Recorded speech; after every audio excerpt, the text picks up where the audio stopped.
Dude, I would crush 8 more episodes right now. Oh, 100%. Like, even the shows, even JJK, Yeah. I finish an episode and I'm like, I'm satisfied. 100%. On to the next bit of work, because these are work. Yeah.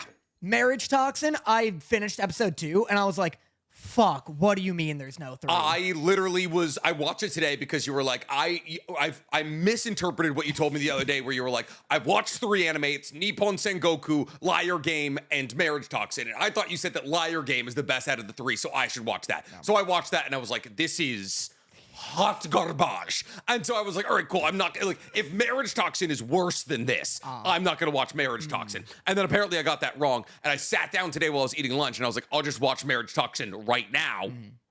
And I was like, I didn't have time because I needed to get another video done before you got here. I was like, I want to watch every episode of this that they have available exo pronto. Yeah. It's so much fun. But hello, everybody. Welcome back to another episode of Otakus Anonymous. I know we were talking about anime in the beginning there. That was weird. Yeah. Probably because me and Danny haven't been able to stop talking about Marriage Toxin since he got here. I'm weirdly a big Marriage Toxin glazer. You're 100% right where you're like, oh, it's the buddy daddies of the season. It is 100% that. We'll talk about it in a second. But before we get into talking about like actual anime, there's some things I wanna hear from you because you had a big weekend this weekend. I did. You had a big old weekend with Mama Motta. I was in Vegas. Yeah, you were. Your favorite place. My least favorite place on earth. You love Vegas, dude. I was in Vegas this weekend. Yep. Everyone's been like, are you going to Level Up Expo next weekend? I got asked to go to Level Up Expo, and I'm like, no. No. Well, they're like this talent agency that reps a bunch of voice actors reached out to me and they're like, hey, we should get you to a bunch of cons. You should do X and Y and Z. Like they want to pay me to do the con circuit basically. And I was like, sounds fun. They're like, have you heard of Level Up Con or whatever? And I was like, yeah. And they're like, are you planning on going? I was like, no. And they're like, do you want to? And I was like, if you pay me, maybe, but it's like a 10-day notice. Right. And Dorothy's not here. And I have to like either get somebody to watch the dogs or like bring them with me. I'm like, hey, does the golden horseshoe or the golden nugget have allow dogs to stay? Yeah.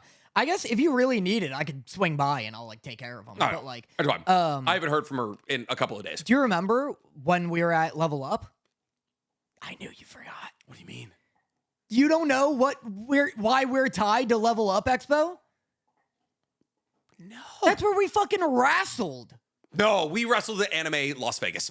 Rats. Yeah. You're right. Yeah. I learned about Level Up while at Anime Las Vegas because everybody was like, are you coming to the real convention that this state has?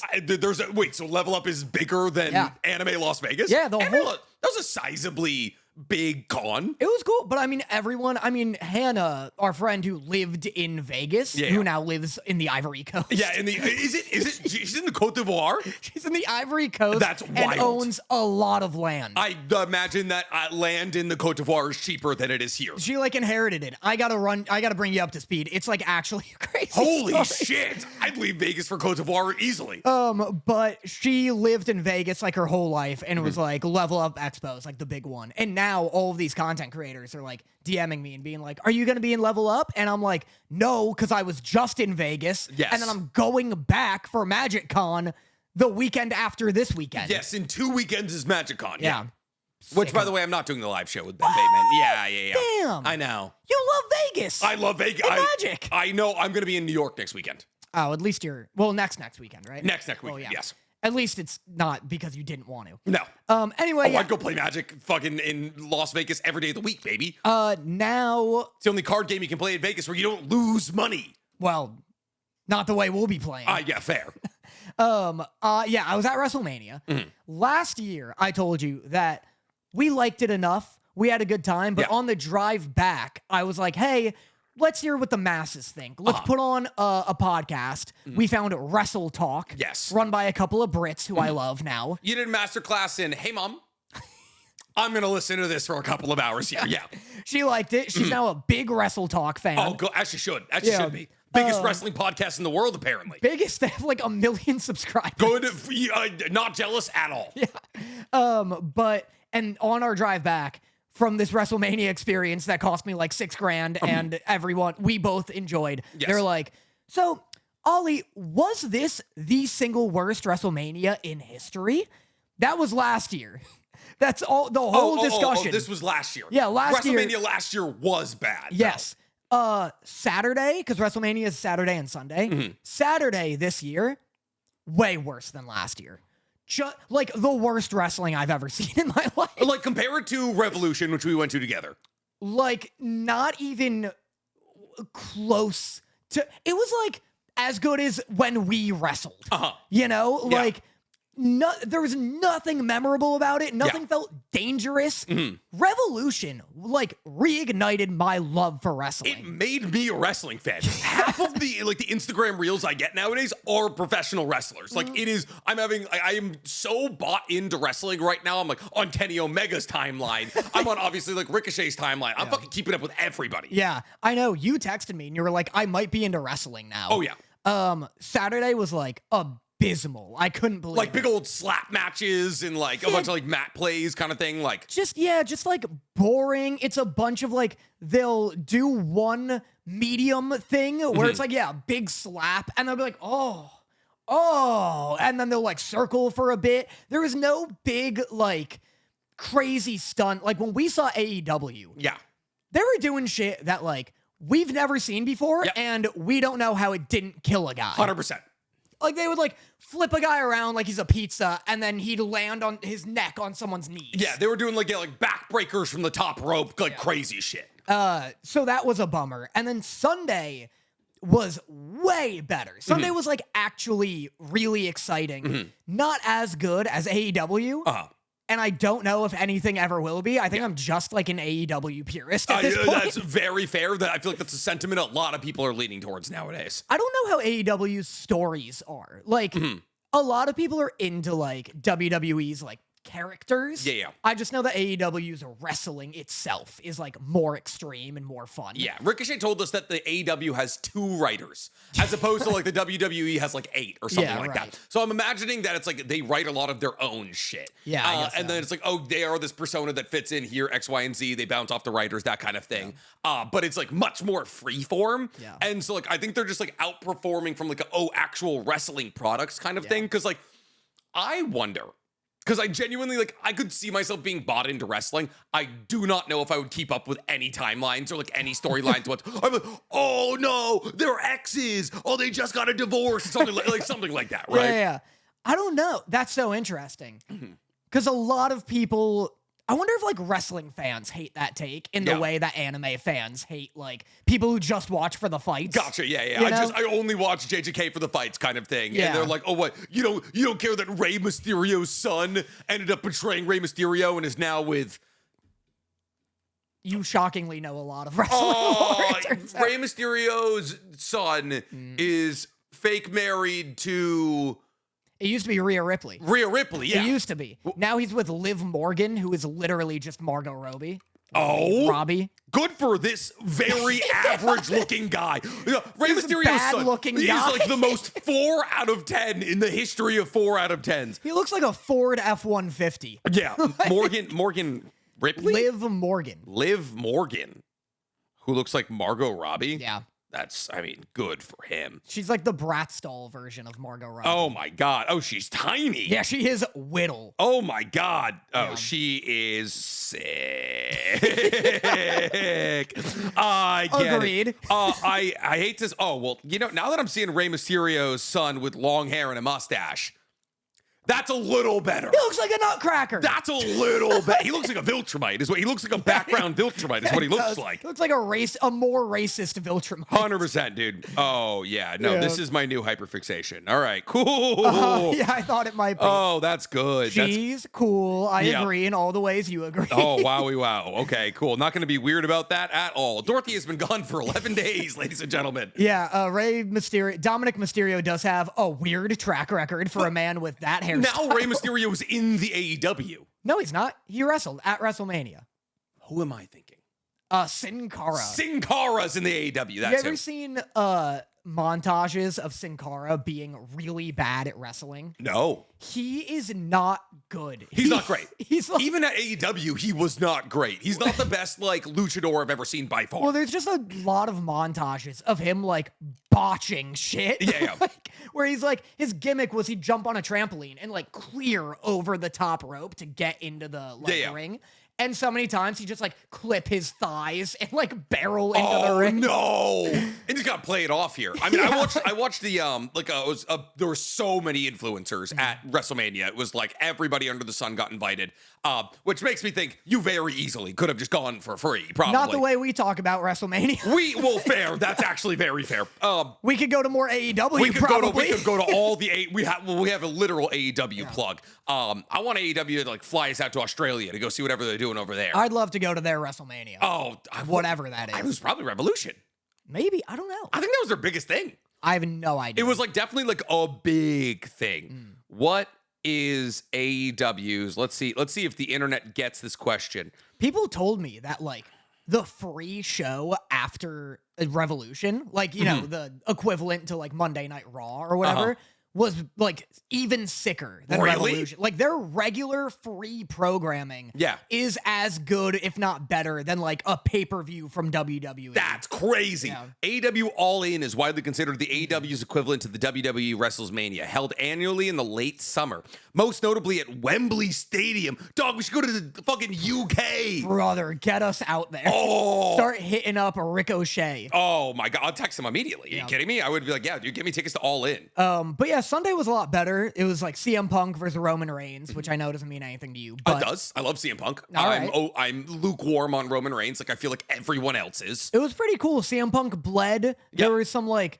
cool bits where like he's like really good at selling tired, but in a way that wasn't boring. It was like watching Daredevil get tired in like a hallway fight where he like scrambles to his feet, gets Roman Reigns on his shoulders, and then like collapses in exhaustion. And everyone's like freaking out. Like, so it was because the whole thing is like, oh, CM Punk is old, you know? Yeah, exactly. That was like the whole bit. But like, it was cool. I mean, again, in the best WWE match, someone will like get hit with a chair in an unexpected way. In AEW, they'll hit you with a chair and then fuck you with it. Yeah, like literally, they'll like from the top rope, like a fucking orbital chair strike you. The last match, which we both missed, I believe, like they chained two guys together with barbed wire. Like, they stapled a dude. They stapled a dude. Like everyone was like fucking actually bleeding in like the last two matches.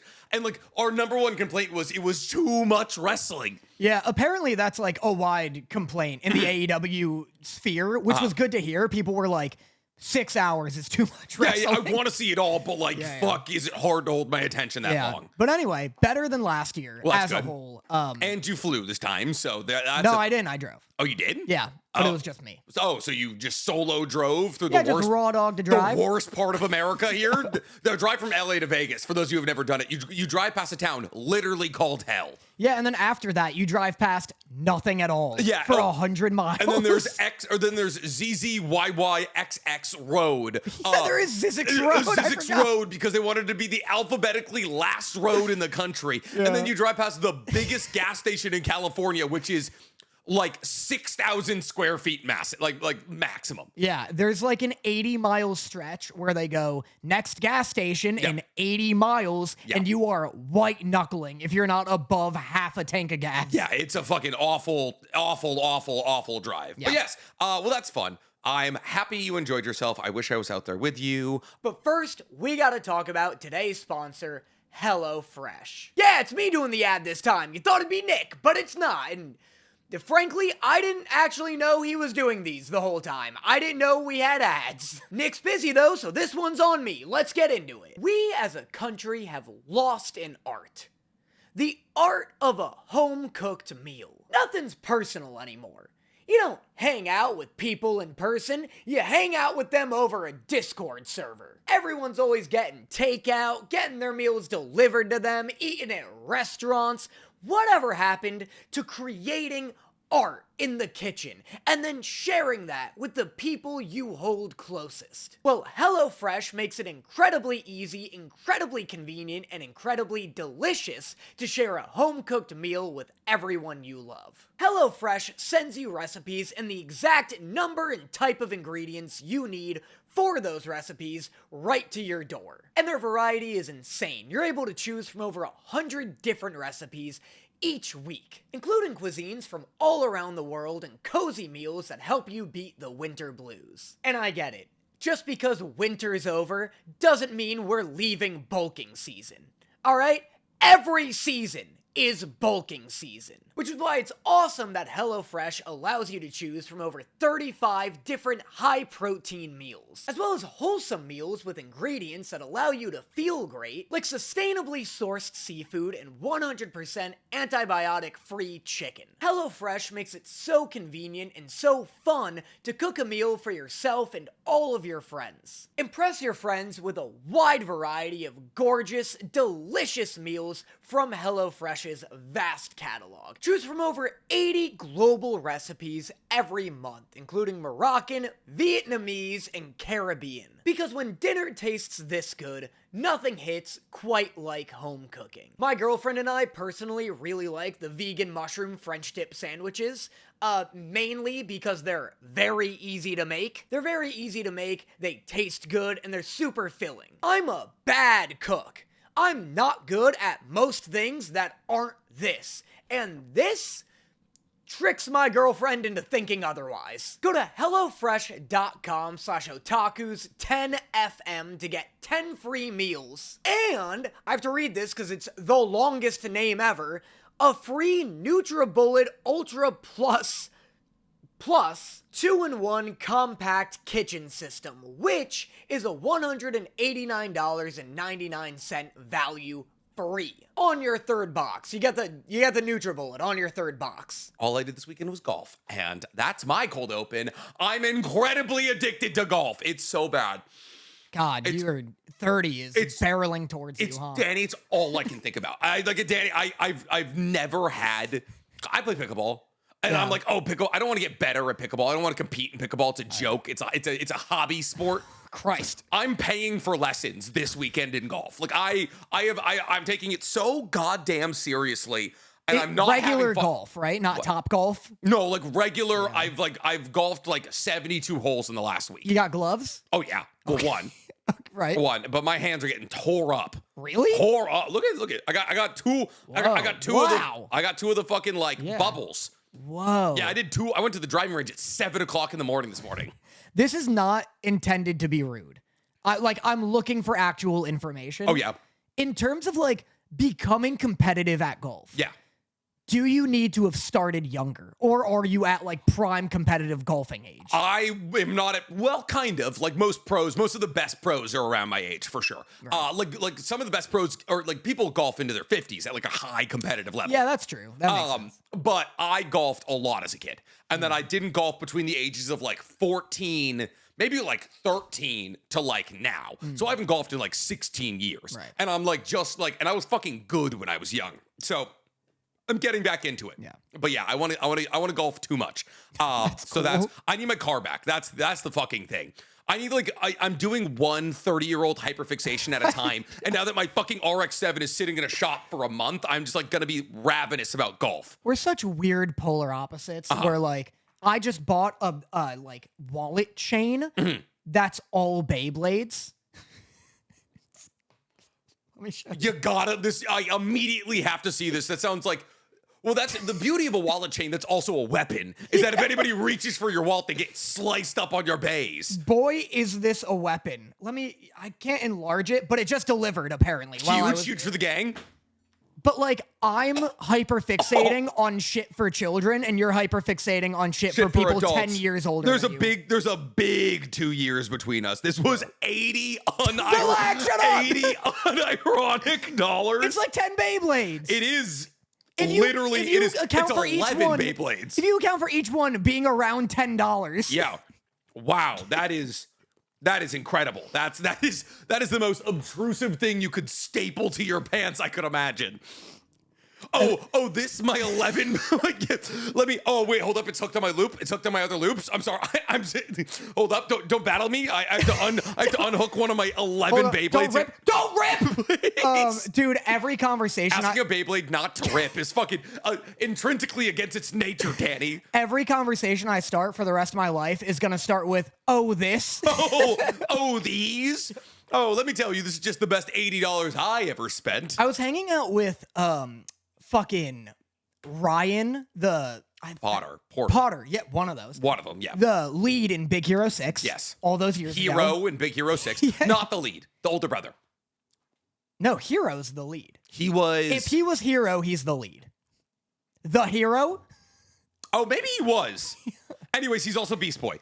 Anyway, he was Beast Boy in Titans. Yes. Regardless, I was hanging out with him at a shoot that I don't think I can say what it was still. Oh. But, you know. I know. But, I was telling him, because sometimes I'll take the outer ring of a Beyblade and weave a chain through it and make that a necklace. Yeah, I've seen it. And it's sick. I love it.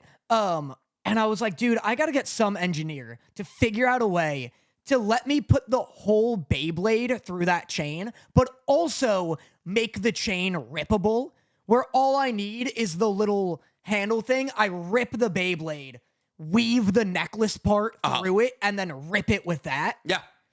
That's very easy. I don't know if that is. I feel like I could almost make that for you. All you would need a chain that has like some like light teeth on it, right? Yeah. Like it would have to have some kind of light teeth.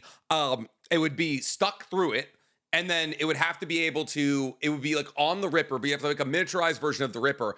And then once you ripped it, the problem is then the Beyblade would be like, you know how when you put the Beyblade in the Ripper, it like sometimes falls out. Yeah, that would be the only issue you'd have to get over logistically. I just want to be able. I want to find out the fastest I can rip a Beyblade. Oh, yeah. From like challenge to battle, you know? God, Danny, that's a great idea.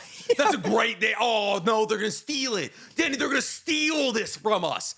Who? Oh, the millions of engineers who listen to us. We're the highest IQ podcast listening group that's ever been fucking brought together. This has been the most skipped intro we've ever done. Are you kidding me? This is the best work we've ever... Outside of in our first episode when we ranked cereal and fast food, this is the best intro we've ever done. Ranked cereal and like debated the ethics of pooping in your pants. 100%. And then also, I believe in the second episode, we said what countries would have what mechs. That was good though. Still a great argument. That's really Still good. a fantastic argument. I agree. Well, then fine, Danny. We'll give them what we want. We'll give them what they want. You want to talk about fucking liar game or... Is that the worst one of the week? Oh my God, it's not even close. I didn't Danny mind made me it. watch everything under the goddamn sun today because his number one hater DM'd him 3 shows he was watching, one of which was good. To be fair, that's not entirely why. It on like anime TikTok, I've been seeing like these 3 shows get talked about, and then someone DM'd me and was like, "Hey, here's a concise list of these 3 shows you should watch." Yeah. So I screenshotted that, sent it to Nick. And those 3 shows are... Liar's Game, Yep. Nippon Sengoku, Yep. and Marriage Toxin. Yes. So we've added those to the roster. Who knows for how long? I'm telling you right now, at least one of them is being cut. I'll give Liar's Game one more. We'll see how it goes. I fell asleep 3 minutes into episode 2 of Liar's Game last night and slept on the couch. It's not, I don't know. This is no like Suicide Squad isekai. It's not, but like here's the, it's just a worse version of Tomodachi Game. It's just like, it's a show, it's like fucking... What is that? Tomodachi Game? Yeah. Oh, Tomodachi Game is a worse version of Squid Games. But like, it's like a bunch of friends get brought into like a debt collector game kind of thing, and they're all trying to get out of debt, and it's a big old liar game thing. It should have got a second season. It didn't. And that's kind of like, my first thing, I was like, oh, this is just Tomodachi Game season 2.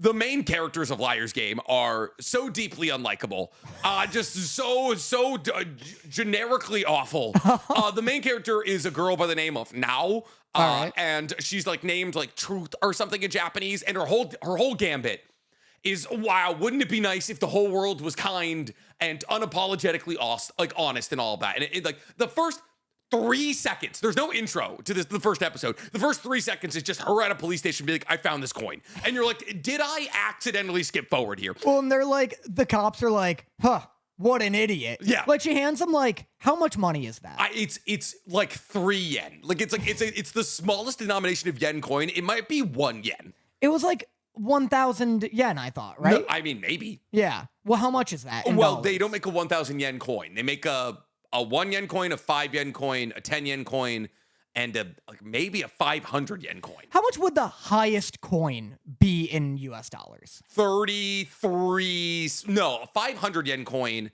would be $3-ish. So even at the highest denomination, she brings a $3 coin to a police station. Yeah. And she's like, hey, I think somebody dropped this, and then leaves. And the cops are like, what a dumbass. Yeah. Any other self-respecting person would have kept this. Yeah. It's like, Christ, times is tough, huh? Yeah, I in was like, oh, Tokyo. what, so I can get like one konbini sandwich? Yeah, no, whoever's looking for this 500 yen can mean a lot more to somebody else. Especially somebody who's not about to be drawn into the 100 million yen game. So what is the show about? A 1 in 100 million people. 100,000. It's really not that many people. What? It was 100,000? Yeah, 1 in 100,000. There's 150 million people in Japan. That's 1,500 people. Yeah, it's not really that rare. That's really not that rare. That's also a million people. That's 1,500 people get $1 million. That's $1.5 billion. That's what? That's racketeering fucking, we need to make these people be in our debt and you have $1.5 billion to hand out? Let me just see. That's asinine. That's asinine. That's absolutely asinine. So anyways, 1 in 100,000 people get drawn into something known as the Liar's Game, where they are matched, at least in the first round, they're matched with somebody, and they get 100 million yen, which is somewhere in the region of like $820,000. So it's somewhere in that region depending on conversion rates. It's probably closer to $750,000. But in the first round, they have to take the $750,000 of somebody else. Yes. And whatever they steal from somebody else, while also retaining their 100 million yen, they will keep. But the other person will go into debt. Yeah. And then the first episode is basically just around this girl who's literally honest to a fault, getting her money stolen because the person that she's paired with is an old middle school teacher of hers. And then she recruits some con man with a golden heart who just gets out of prison, and for some reason the prison guards give him a guard outfit so he can slip away from the fucking media. Yeah, the prison guards like let him do a bit. Like he gets out in the media, like really wants to take his photo, and some random nobody like slips out of the prison, and they're all like, that's not the guy, where's the guy? And one of the guards is like, the guy's really good at disguises. So they go and chase the other dude who got out, and it turns out the guard that told them that is actually him. And then the actual real guard's like, you goofed their ass. Let's get you out of that uniform for some reason we gave you, Mr. Criminal. Yeah, that is funny. Insane. It's ugly. It looks like Platinum End kind of specific. Yeah. I think it looks just like an older anime. Yeah. Like it looks like a Death Note without all of the bells and whistles it's 2013, 2014, real, like everyone's long. There's not that much detail in their faces. Yeah. What's interesting about this anime though? I didn't realize this until she got invited to Liar Game. I got invited to Liar Game last year. What do you mean? I don't think I told you about this, which sucks. I got a letter from like Japan. Like the from was like an address I'd never seen and all in Japanese. Okay. And it was addressed to me, to my home. And I asked Crunchyroll, I was like, what is it? Like, did you send this? And they're like, no, I don't know what this is. And I open it up and it's a letter all in Japanese. And it's black, and it's like just like the one she got. There's a QR code, and I'm like, I don't know if I should scan this. Like, this seems scammy or whatever. It's gonna give me a virus, and I scan it anyway because I'm dumb. Of course, yeah, naturally. So if ever you want Danny Motta's bank account, all you need to do is prompt him with a QR code. 100%. Remember when we were at Comic Palooza and we found a flash drive at our table, and I was like, I'll put this into my laptop. Yeah. And then it was just absolutely nothing. Yeah. It was like just me naked through bushes. Yeah, it was great. And so I'd scan the QR code, and it's a website that's all in Japanese with no like English version, but I like Google auto translate it. And it's about Liar's Game, and it's like the plot of it, and it's like you've been selected and this and that. And I'm like, what is this? But it was so poorly Google translated that I was like, I don't know. Do they want me to post about it? Is it like a premiere coming up? And then I just ignored it, and it never came back up until right now. How did they get your address? I don't know. When I saw her open that, I was like, what the fuck is this? So you could have gone and just like fleeced some like single mother out of almost $1 million in Japan? I don't know. They didn't send money with it. That would have been rad. That would have been rad as hell. That would have been crazy. That would have been sick. And you'd be like, and then also, who's flying from Japan over to America to find your $100,000 or your $1 million? It was so weird, and I never like made a big. I was like, oh, I should do a video about this, and then I just didn't because I didn't have enough info on it. I got sent recently. This company just released like gaming it's like Hardwire or something. They released like corded gaming like in your headphones, and they're like, "Hey, do you want a pair?" And I was like, "Sure." I like looked them up for like $150. I was like, "Sure, I'll take one." And they've been emailing me every day, being like, "When are you gonna post about it?" And I was like, you asked if I wanted a pair. You didn't ask if I was gonna post about it for you sending me one. I know. I love when sometimes like people are like, "We'd love to send you this thing. You don't have to post. Just see if you like it." Cool. And yeah, I take it, and I'm like, I medium liked it. Yeah. And they're like, "When's the video coming out?" And I'm like, "Hey, don't send people 9 volumes of Togen Anki and tell them there's no obligation." Dude, somebody reached out to me and they were selling like solid gold Pokemon statues. Like 24 karat Pokemon statues, and they're like, "We'll send you like a bunch of these if you post about it," kind of thing. And I was like real close to saying yes, and I checked their website, and it was actually all they had was silver. Oh yeah, it was like the sketchiest website of all time. Right, it was objectively very silly. But yeah, Liar's Game is fine. I don't know. Watch Tomodachi Game or Batum or anything else that's like a Future Diary. Watch any other like battle royale anime over this. I'll give this another episode. I like if it gets clever, I'll be into it. Like, there's the promise of, oh, they're gonna do some like tricky scheming. Mm-hmm. But yeah, this episode doesn't have that like inherent, oh, this is really smart kind of factor. Like, I'm interested solely under the guise that this will be like a Steins Gate or a Death Note, where I'm like, oh, this is smarter because than it looks that way. Yeah. Yeah. Because it's like a game anime, you know? What was that one with the fucking liar one? The other one. Liar Game? Yes, of course, Liar Game. The one with all the con men. Kakaguri. No, not Kakaguri. That's the gambling one. It got like 3 seasons. It was on Netflix. Super Crooks. Super Crooks is like in that same vein, but it's like, no, I know. right? I feel like Liar's in the title. What is it? You guys know. You tell me. Tell me now. Yeah. But yeah, so watch that one, whichever one that is. The Great Pretender. Watch The Great Pretender if you want a con man anime over this. All right. Outside of the Liar Game, we also watched this week Marriage Talks in Wistoria, which had Atelier, Daemons of the Shadow Realm, Nippon Sengoku, and Invincible. So after Liar Game, man. What's the next best? It is kind of a gap, I feel. Wistoria? Do you like this episode of Wistoria? Dude, I have been debating all week doing a bit where I was gonna be like, yeah, Wistoria's probably the worst of the week. Nothing happens, right? Uh-huh. To rage bait you. What happens this episode in Wistoria? I mean, like, they're fighting a bunch of demons of the week. You know, listen. Did you finish the episode?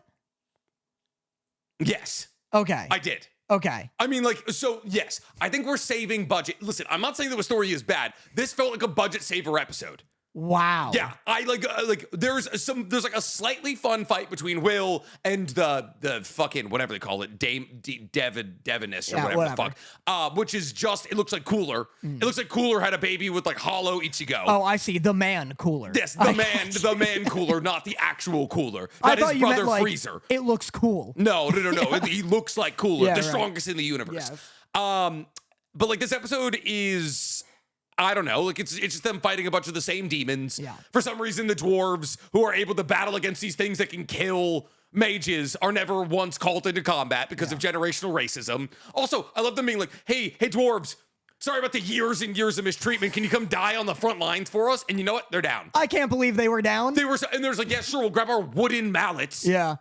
Ridiculous. Look, I didn't love the episode. Yeah. I thought this would be higher because of how it ends. I mean, the episode, look, it ends with, I forgot about that. I think you forgot. It's not that I did forget. I did forget. Rosty dies. Rosty dies. Yeah, Rosty fucking dies. I forgot Rosty died. That is because I was just thinking, I was like, oh, a bunch of demons. There's the dwarves. Yeah. We get Will getting kicked into a wall. None of it's particularly pretty. The guy in the beginning gets cut in half. Rosty. I literally wrote, I said, damn, that was Rosty's Will washing arm. And I said, oh, damn, that was Rosty's Will fucking body. I know. I wrote, Rosty losing an arm is wild.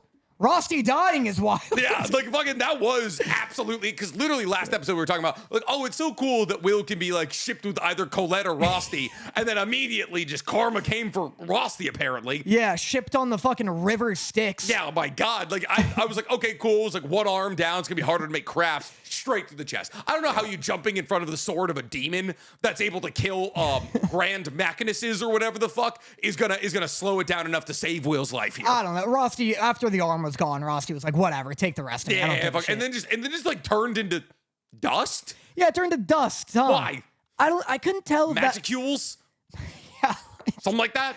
That's so interesting. Because, yeah, I was also like, this is a little mundane. Yeah. I mean, not mundane, but I was like, this is mid in terms of, yeah, it's monster, like random faceless hollows, which I never love. I'd rather they're fighting like other wizards or something. Yeah. And then the second they're like, their swords absorb magic. I was waiting for like Silent or Scion to be like, how are we gonna be? Oh fuck, where's Will? Oh, yeah, I literally said, oh no, classic. Our magic doesn't work. Good thing there's a kid with a sword. Trope.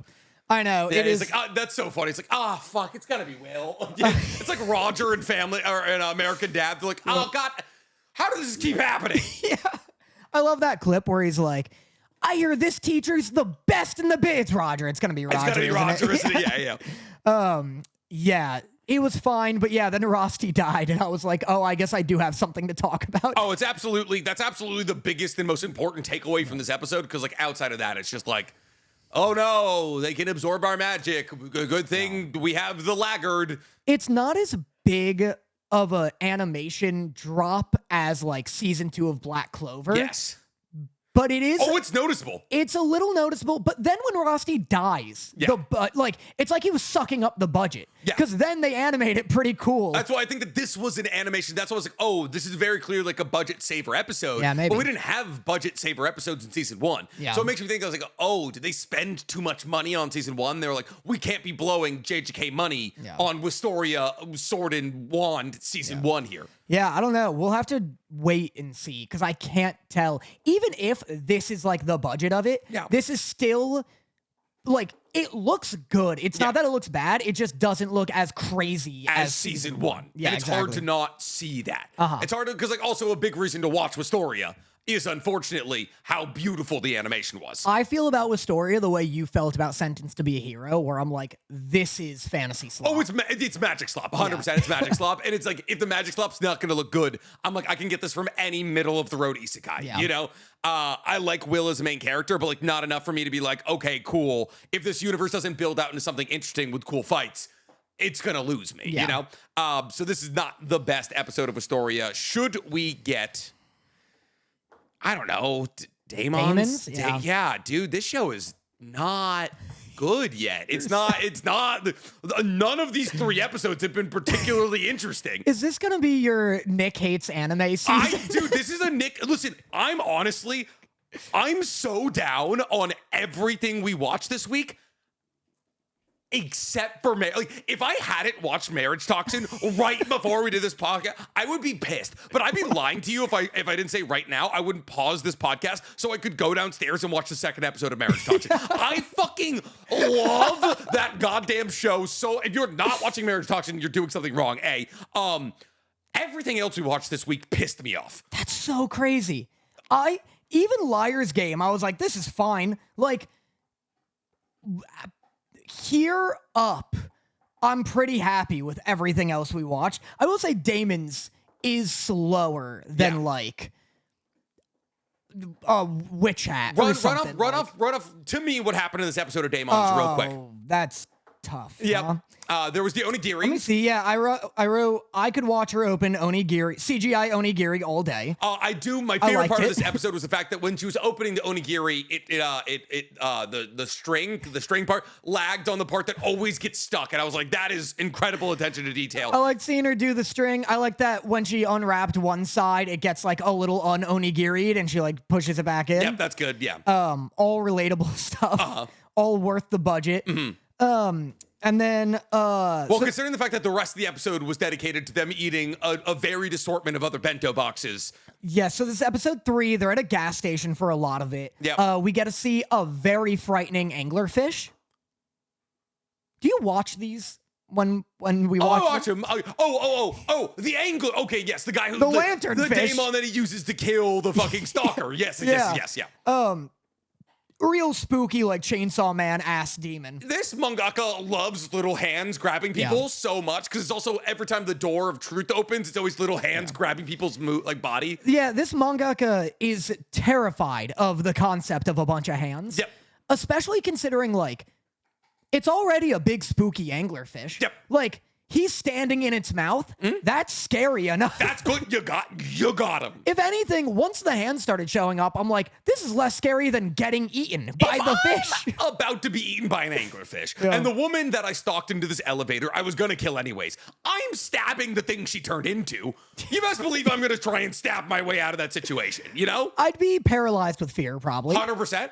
Valid. Because I've never been consumed by an anglerfish. You've never been anglerfish. I've never been anglerfish. I probably never will be anglerfish. They're this big.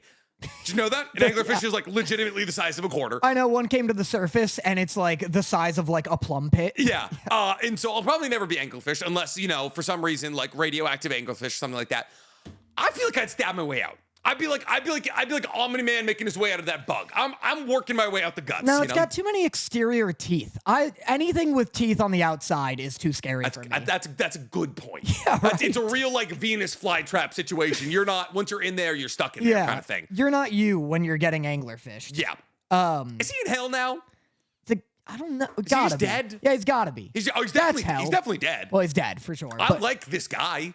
He's giving like the anglerfish man. Anglerfish not man. The rapist. Anglerfish man. Somehow. I'm also a fan of the anglerfish. No, I meant not the stalker. Not the stalker. Big fan of his work. I hate him now that he's dead. Yeah, exactly. Huh? You know, you just hate to see a guy lose his prime like that, you know? But yeah, I like the big anglerfish. That's a cool. All the Daemons come in duos, come in 6s and 7s. So is he fish and angler? Yeah. Like are the hands one and the fish is the other? Yeah, they get pretty loosey-goosey with it, where it's like, no, the hands aren't one. The dangle is. Oh, the dangle is one. Oh, because that's the He's lady. the dangler fish. The lady was the dangle, and then the fish is the other. That's good. Yeah, the lady's the dangle, and the fish is the angle. Yeah, there we go. And we've been otakus enough. Hey, baby, we're doing good work today. This is a slow anime. Yeah. Which I think is fine, because honestly, so is Full Metal.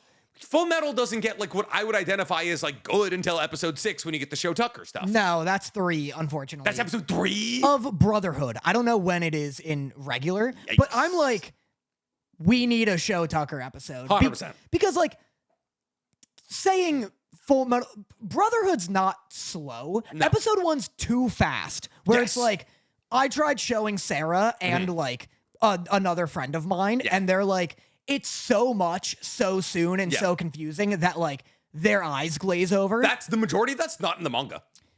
The majority of the freezer alchemist Alchemist is like not even in the manga. Yeah, I've heard that. But like, yeah, episode 1 is too overstimulating. Episode 2 is like so whatever mid. Yeah. And then episode 3 is Show Tucker, which is like, oh, there's something here. Yeah, you need to grit your teeth through 45-ish minutes of content until you get to like the greatest 3-episode arc ever. And I'm not like, I don't unenjoy or dislike rather, a real word. Yeah. I don't dislike Daemons of the Shadow Realm, but seeing people like, I don't know, I gotta get off of like anime hype TikTok because it's too many people being like, Liar's Game blew me away, and then I get tricked into watching Liar's Game. People are just lying. The game is views and people are lying. But it's like, and I get the bag getting. Oh yeah. But like, you know, this isn't like a Gachiakata yet. No. Like, it's enjoyable, and I like the voice acting a lot. It's good voice acting. It's pretty. You know that it's written by a good mangaka, so it gets a longer leash than everything else, but it hasn't accomplished. Yeah. It feels to me ankle deep right now. As long as we get, this is like how Solo Leveling was, where I was like, the second we stop getting a fight, I'll be bored. Yeah. We don't need a fight, but the second they stop giving me a new Daemon every episode, and no fight, I might be bored. Like, the anglerfish was enough for me to be like, oh, this is fun. I'm intrigued. Yeah, because he's like that Maze Hughes-esque, like gruffy kind of side character. Maze Hughes. Very different. I think he's evil. You think he killed a stalker? He killed a woman stalker. I think, but wasn't he The manga's written by a woman who's probably had stalkers. I think he's with the Gobble Girl. The Gobble Girl? Gobble. Gobble. Kagemori. The Kagemori. What? She's with the Kagemori. That's that group. Oh, yeah. I think so. Yeah. I think he's with the Gobble Girl. He's with the Gobble. So they're ambiguous. I think they're probably the good guys. I think it's gonna be revealed that the village were the bad people. I think they are the bad people. You know what? But I have to push back on the FMAB thing because in the first couple of episodes of FMAB, before we even got the show Tucker, we got Edward and Al trying to summon their mother back to life, and that's like dark, deep. Yeah. Like you see like Ed like being like, no, I won't lose my brother, and like sealing him to like a suit of armor in the corner. Him like losing his arm and his leg. That shit was heavy. Full Metal Alchemist does have a way more gripping immediate premise. 100%. Even just looking at them. What's the immediate premise of Daemons of the Shadow Realm? I need to find my sister and mother? It's a big question mark, I think is the point of it. Yeah. It's like very like, because the bit with the kid, Yuma or something, that probably not even close. But the main kid. Yeah, something like Yuzu or some shit like that. Yura? The bit with him is that he's like, ripped out of a familiar world into a very complex, confusing one. Also, his sister was murdered by who is apparently his real sister. Yes. His sister is blood, and the bones are money. Yeah, like the bones are his sister. Her blood is the funds. But I think the bit is that it's supposed to be like immediately hyper disorienting because it is for him. I guess, yeah. And so, but with that, yeah, you don't have, like, even just growing up before seeing Full Metal Alchemist, seeing Ed standing next to Alphonse and people being like, that's his younger brother. Yeah. You're like, I have so many questions I want answered immediately. So I guess the same thing does kind of happen where, like, oh, the sister's now bigger than the brother on account of the fact that she's eaten more, right? I guess you have put me in check. Let me right, because like, shuffle around some pawns here. Yeah, hold up. It's not live. Here, amend your argument real quick. Yeah, this is as good as Full Metal Alchemist. That's what I was thinking as well. That was my exact point here. Yeah, I don't know. It's just an entire episode about. Also, is there not a brother? Is there not another brother? Did I hallucinate a brother? You were wrong, and people were mad about it. The twins. It was a girl and a boy. Come now.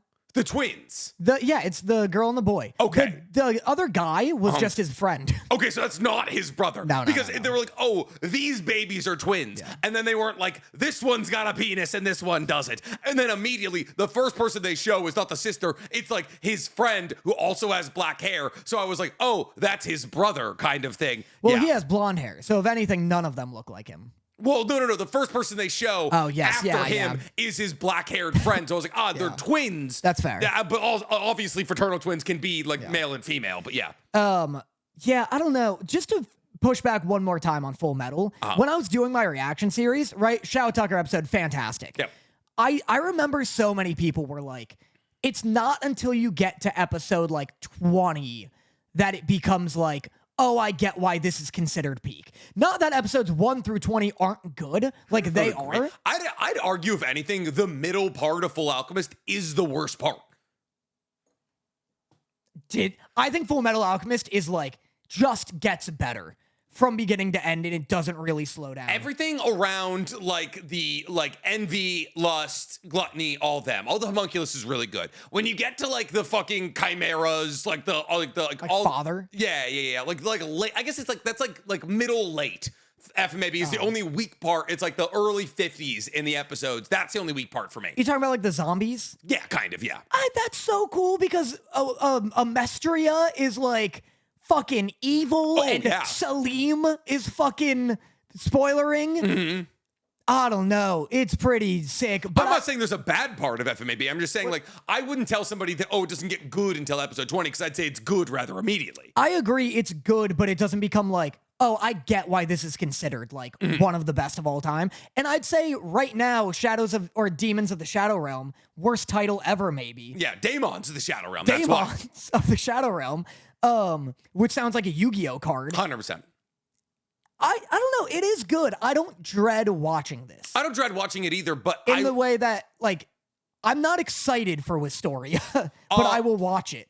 I would say I'm more excited for this than I am Wistoria, simply on account of the fact that this comes with more legacy. It gets a longer rope than Wistoria. Yeah. Like, this can have 3 bad episodes, and because I have so much respect for the mangaka, I will keep going.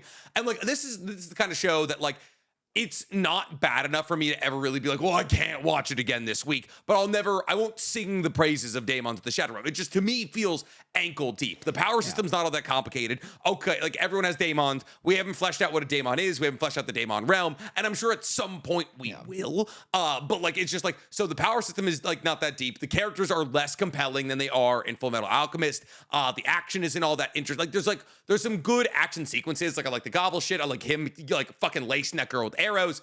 But it's not there yet. It's just not there yet. Yeah. It's uncooked.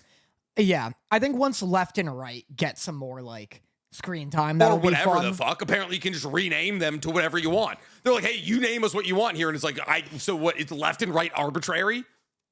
Yeah, it's like naming your Pokemon. I guess. Yeah. Still Blaziken. Chungo. Even if you name it Chungo. Fuck ass. Oh, dude, all the time. I love if he's like, they're like, you could even rename us Chungo and fuck ass. Yeah, and he's like, whoa, wait. Hold on. I only know one word. I just want you to know I only know one word. It's my original name. Yeah. He's like, never mind. You can't rename never mind. us. You've lost naming privileges. Yeah. They're fun, though. They're cute so far. I get it. Whatever. Anyway, next one. This is, listen, the next one is one where you're going to give me some heat. Whatever you say, I'm going to be mad. I'm going to get some heat from both you and probably the community, because the community is hyping up Mappa's newest project is the greatest thing they've ever done. Apparently the thing that stole all of the budget from Invincible, even though Invincible has a $2.5 million budget per episode. And they're not made by the same studio. They're both put on by Amazon Prime. I guess so, yes. Yeah. Because the next thing we're going to talk about is Nippon Sengoku. I just don't understand you anymore. Which is fine. It's fine. It's objectively fine. Do your bit now, Danny. I don't know.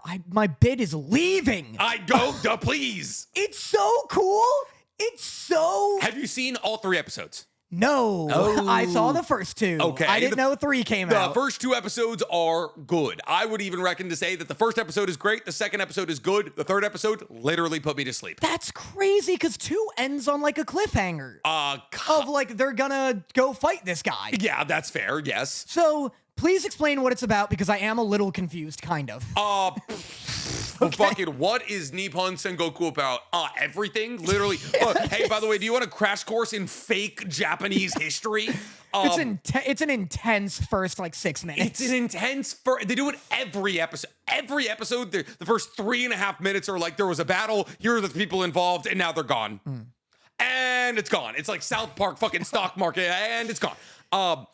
It's about like a new era of Japan that's a post-apocalyptic-esque future where essentially climate, raising ages, and war with China, Russia, India, and America has basically put Japan back into the feudal era. So all like people don't have cars, people use swords and clubs to fight. Guns are still around, but like barely. And everything is now back in the Meiji era. And the Meiji era is the era that existed before the current era of Japan. Yes, Japan is currently in an era. Isn't it the Sengoku era? That's why it's called that? The era right now is called the Sengoku era? era? Like the one the show is. Oh, yes, they're in the Sengoku area. It's back to that, not the Meiji. No, it's back to the Meiji era. The new era they're in, they call the Sengoku era, but they say, our technology has reverted to the Meiji era, which is kind of when like Demon Slayer took, like that's when Demon Slayer. So like 1910. It's 1860 to 1914. Yeah. Because World War I is canonically happening. Yes, in World Demon War I is Slayer. actively happening while Demon Slayer is going on. Yeah. They had bigger fish to fry apparently, and so it's all about a boy. What? It's just like the idea that they're in the Infinity Castle. And it's like, squawk, squawk, Archduke Franz Ferdinand has been assassinated. Squawk, squawk, Prussia's gone. And they're like, what the fuck is Prussia? It's like, they like, Akasa's like, stop. This is going to be devastating for the world. Oh, no. oh, Austria-Hungary has so many leveraged assets in Germany right now. No. What's going on in Germany? That's probably okay, right? Yeah. That's probably good. They're doing okay. Cool. They're morally ambiguous in this one. All right, good. They're doing what? What's a Jewish? Yeah. What do you mean? Listen, I don't have any of the daytime politics. Oh, that's worse than what we're doing. In the daytime, they're doing that. How many millions? He's like, Tanj, buddy. Head just off. Yeah. We gotta go to Germany. We gotta put me in the box. Oh man. Anyway, yeah, the world sucks in Sengoku, whatever, Nippon.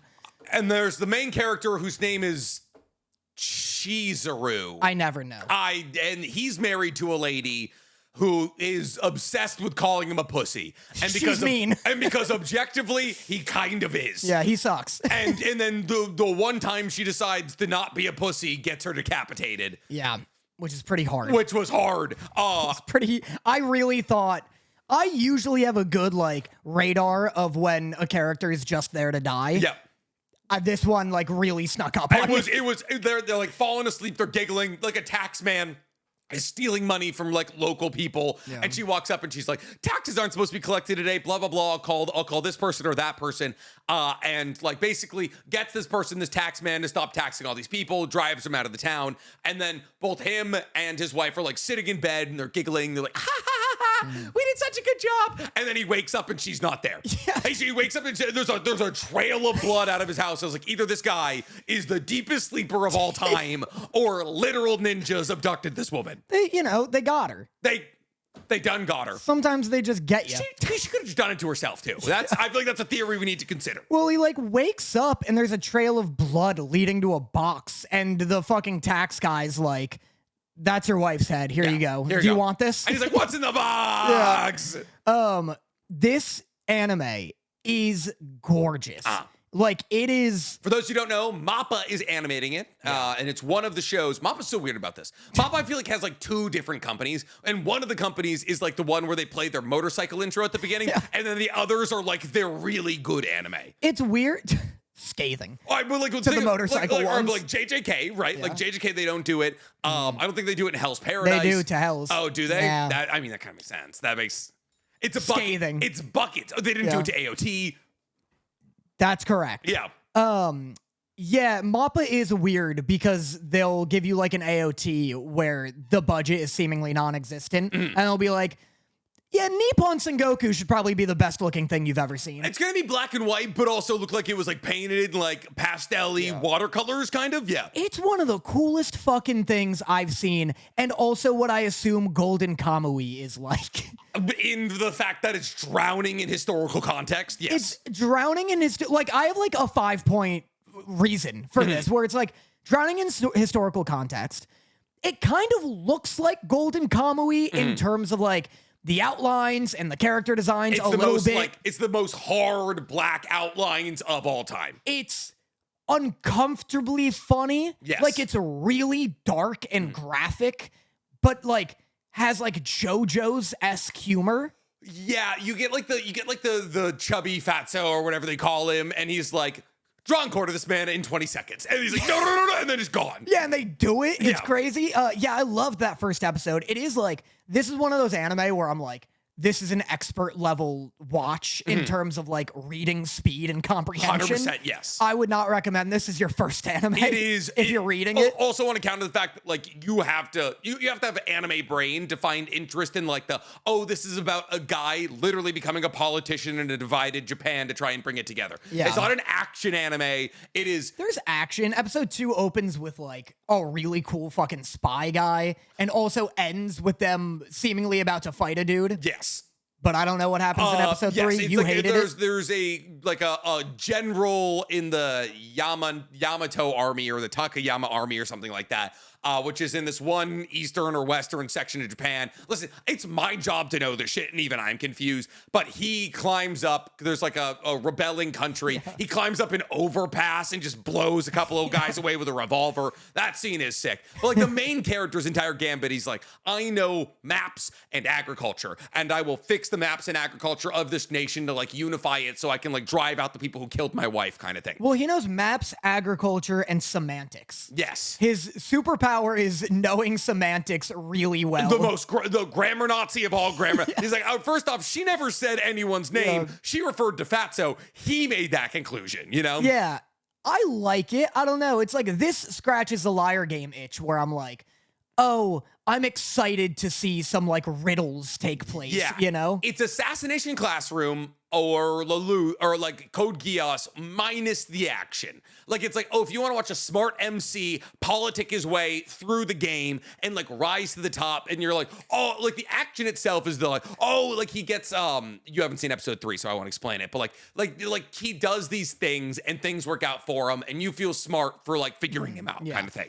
It also isn't just like beautiful in like a screenshot perspective. Like it is, every frame is gorgeous, but it's also like Elusive Samurai, where every scene is like the most artistic version of itself. Yes. Like someone will just be like talking and it'll cut and their head is like slowly spinning and like being a clock or something. Yeah. Like, or there's that sequence where the guy's climbing through the window and try and stab the guy with like Elzaba's haircut or whatever it is. Yeah, like it's over animated to hell in like my favorite way. It looks really good. Mappa put a bunch of money into it. I think that's because this is their only anime this season. But yeah, I mean it's a fun watch. Why'd you hate episode 3? Is he humble? He's wearing a purple jacket and only lives that people serve him, so he's just gonna brain mog everyone. 3-year time skip. It's 3-year time skip. Protagonist dies. Yeah. He's gone. His wife. They put his wife's head back on. Just mumbling through spoilers. It's just like I don't know. Like politicking is not what gets me excited. Like I love a fantasy world. I love like world building, that kind of thing. But like I dropped Assassination Classroom. I dropped You dropped Assassination Classroom. I dropped I dropped, I'm sorry, not fucking High School of not Assassination Classroom. What's the one with High School of does not narrow it down shockingly. There's a lot. Aya Nakoji show. High School of the Elite, which is kind of this exact thing, where it's like, oh, this is like a super smart, like he was trained in the White Room, and like he brain mogs everybody, but also he's incredibly like everyone doubts him and doesn't believe that he's strong because he's small, and he blah blah blah blah blah. But like that's not exactly what this is. This show is substantially smarter than that.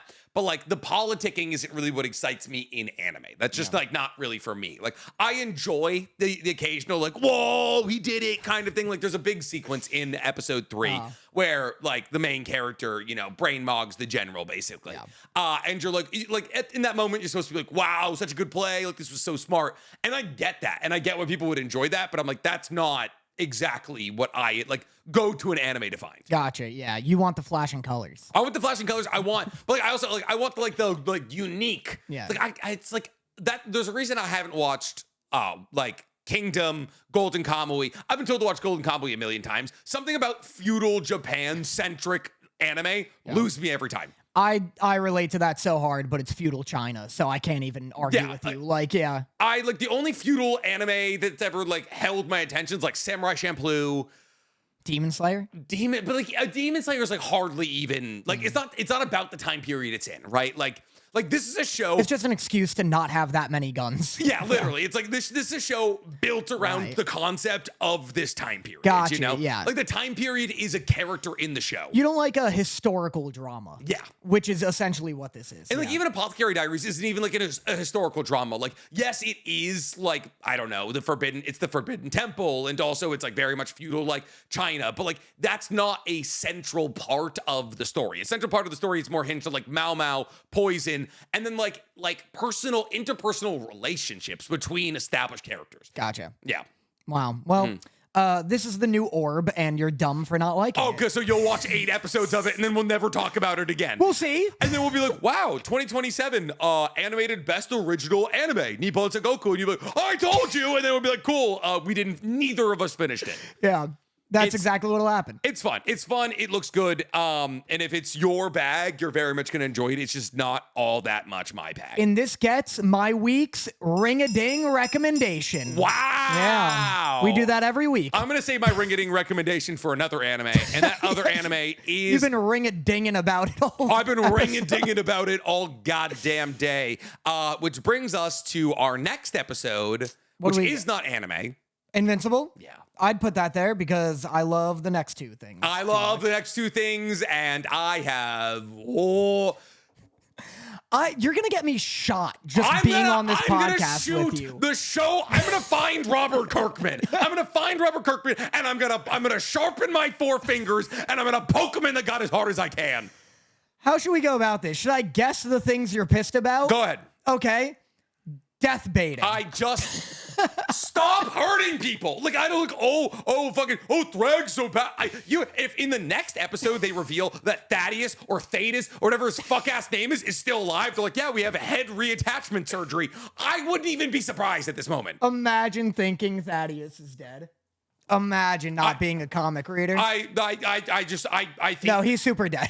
There could be a his head is off. His head is off, but also like are organs optional in this fucking universe? Like, does nobody need their spine and or small intestine? I'm pretty sure. So this is episode. If you get your jaw ripped off, you die.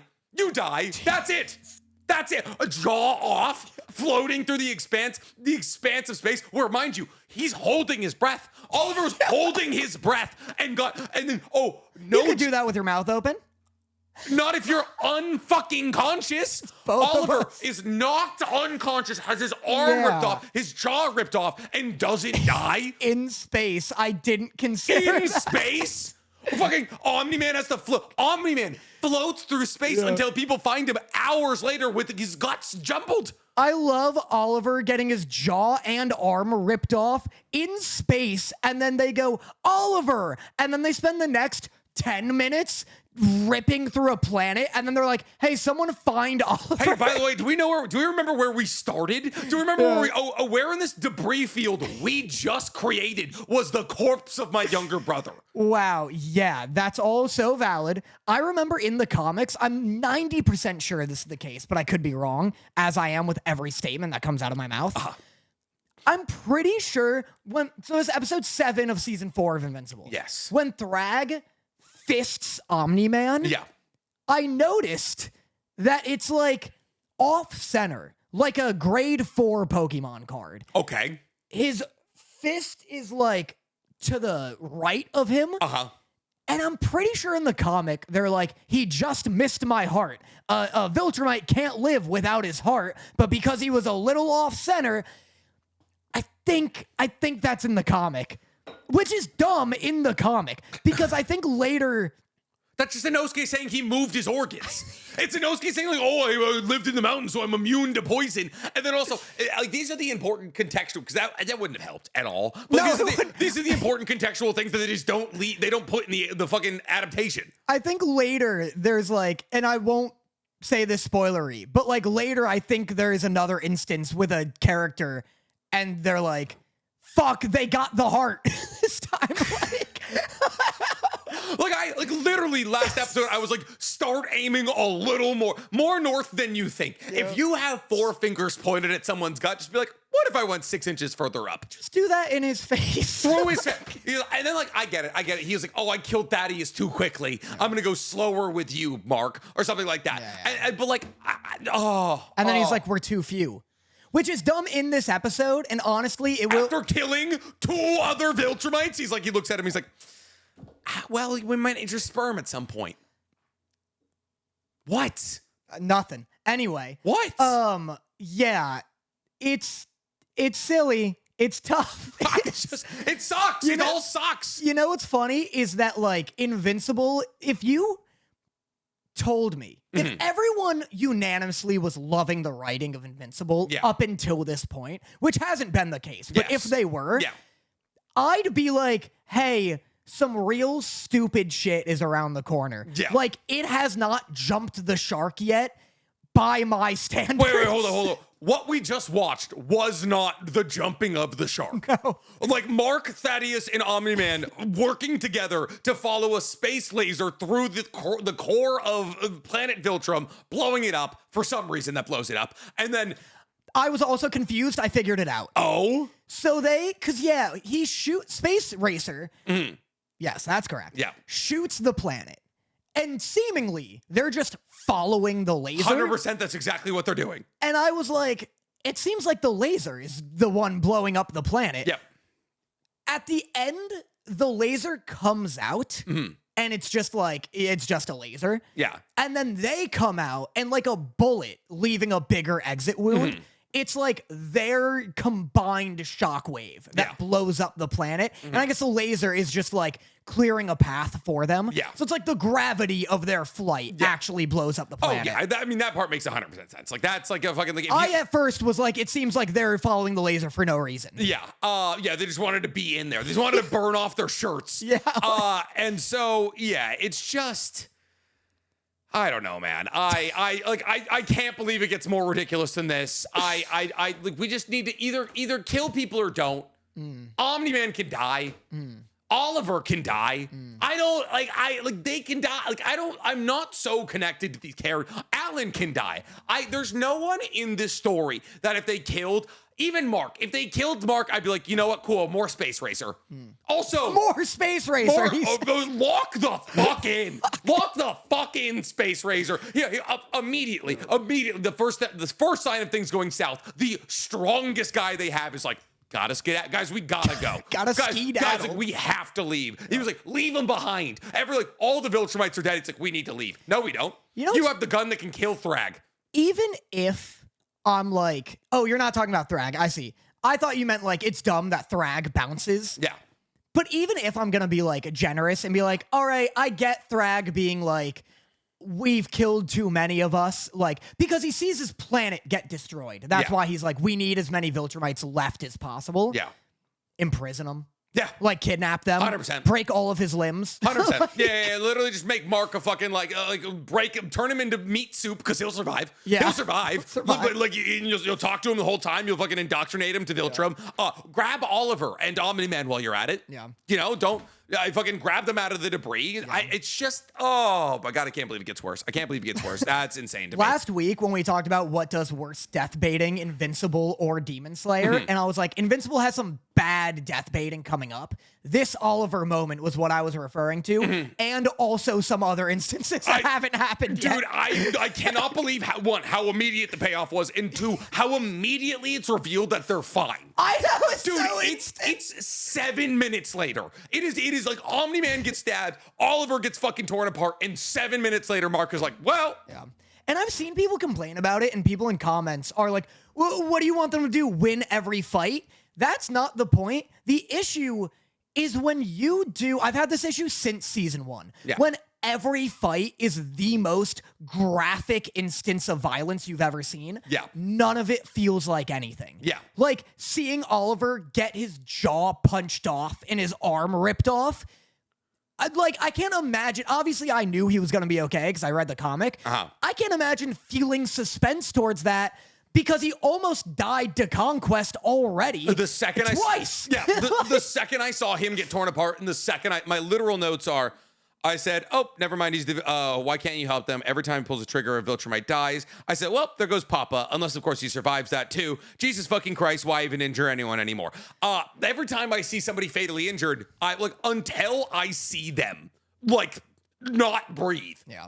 And then even then, until the episode ends and they're still dead, yeah, I'm gonna believe that they're alive. That shouldn't be the way that it goes. That's the problem with death baiting is now it's like you're crying wolf. If somebody dies, my initial response isn't, oh no, it's okay, fucking roll out the bullshit. And it's okay if you want to severely wound people, but break their arms. Well, change them afterwards. Yeah.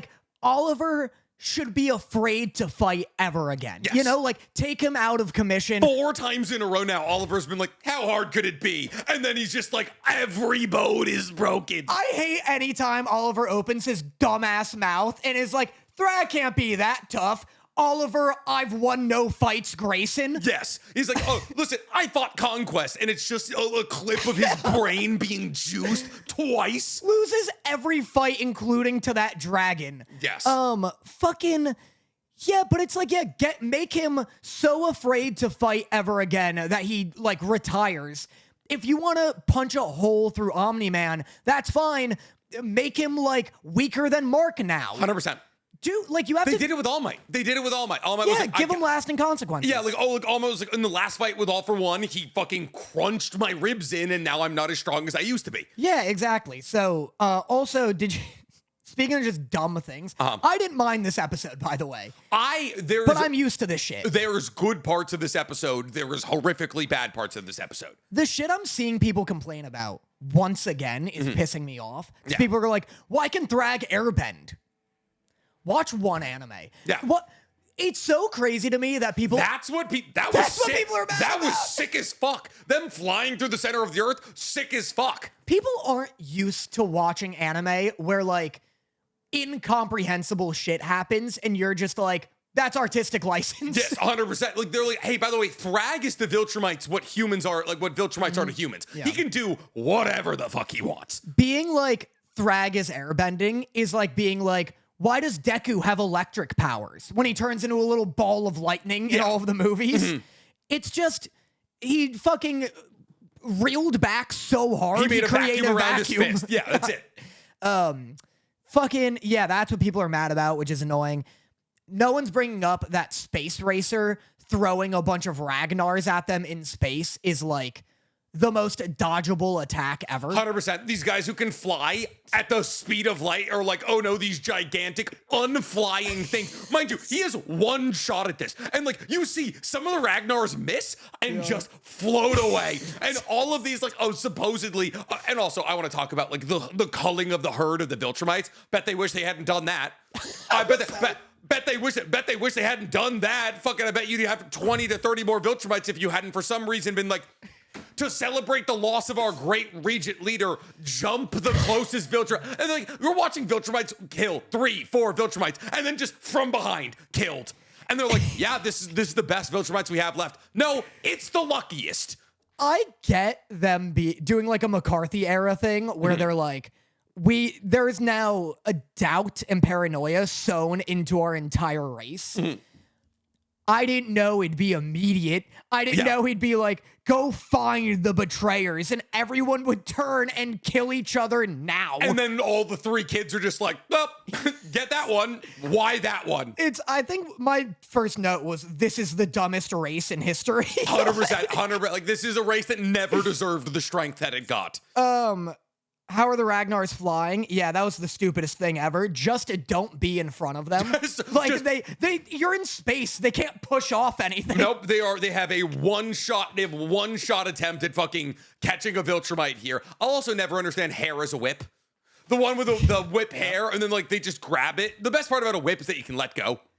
Yes, if it's that's tied true. to the back of your head, immediate disadvantage. If you're grabbed, you're fucked. Yeah, literally. Fucking. Also, we have 10 of these vials of poison that make Viltrumites turn into paper mache. Let's give them to the person who's not gonna fight anybody important. Give one to everyone. Give one to everyone. Mark, fucking Nolan, and even Oliver get in kissing distance of Thrag. Whoops. I guess you don't want them taking it and using it on Oliver and Mark and such. Not that it matters. They're already made of paper mache to Thrag. It doesn't matter. I was going to say the same thing about Space Racer. I get why he doesn't do it, but it's crazy at no point did Mark just like zip up next to him and be like, hey, I'm like way more agile than you. Yeah. Can I borrow the gun? 100%. Hey, there's no reason for you to be here outside of your motorcycle and gun. Yeah. I am both of those things. Yeah, allegedly the motorcycle is faster than Viltrumites. Yes. It's still a motorcycle. It's still a motorcycle that like, and then also like he purposely points towards empty parts of the universe, right? So he understands where every empty part of the universe is, which implies that he has infinite sight, right? To a certain degree. shoot at them from further away. Yeah. They don't have to see you. You could fucking, it travels at the speed of light, launch that shit 10 miles away. Yeah. I wrote craziest impact frame ever. The skull, that was pretty sick. Pretty cool. Pretty cool. But apparently they nerfed Mark, because apparently, like, in the comic, he makes Thrag bleed. I mean, they've been nerfing Mark since episode 1. Very fair. He was so closer to being invincible in the comic the whole time. And he's real invincible. I will say, I like, considering this is, what, the 40th guy who's just strong and flies that they've introduced, they did a great job at making him feel like a fun, unique threat. Yes, yeah. Considering, like, Alan does what he does. Yep. Every Viltrumite does what he does. Yeah, Bulletproof, Adam, Eve, kind of, and more. Well, less now. But, like, everyone has this power set, and Thrag is, like, the final boss, and they didn't give him something new. They did a great job at, like, every single hit, something interesting happens. 100%. He, like, knocks Nolan into space. Like, that's something we've never seen before. That's really cool. Yeah, I like that impact frame. Thrag low-key be the new Brawly. He feels like for the first time a clear power scale introduction. It's like, oh, finally we understand what a high ender looks like.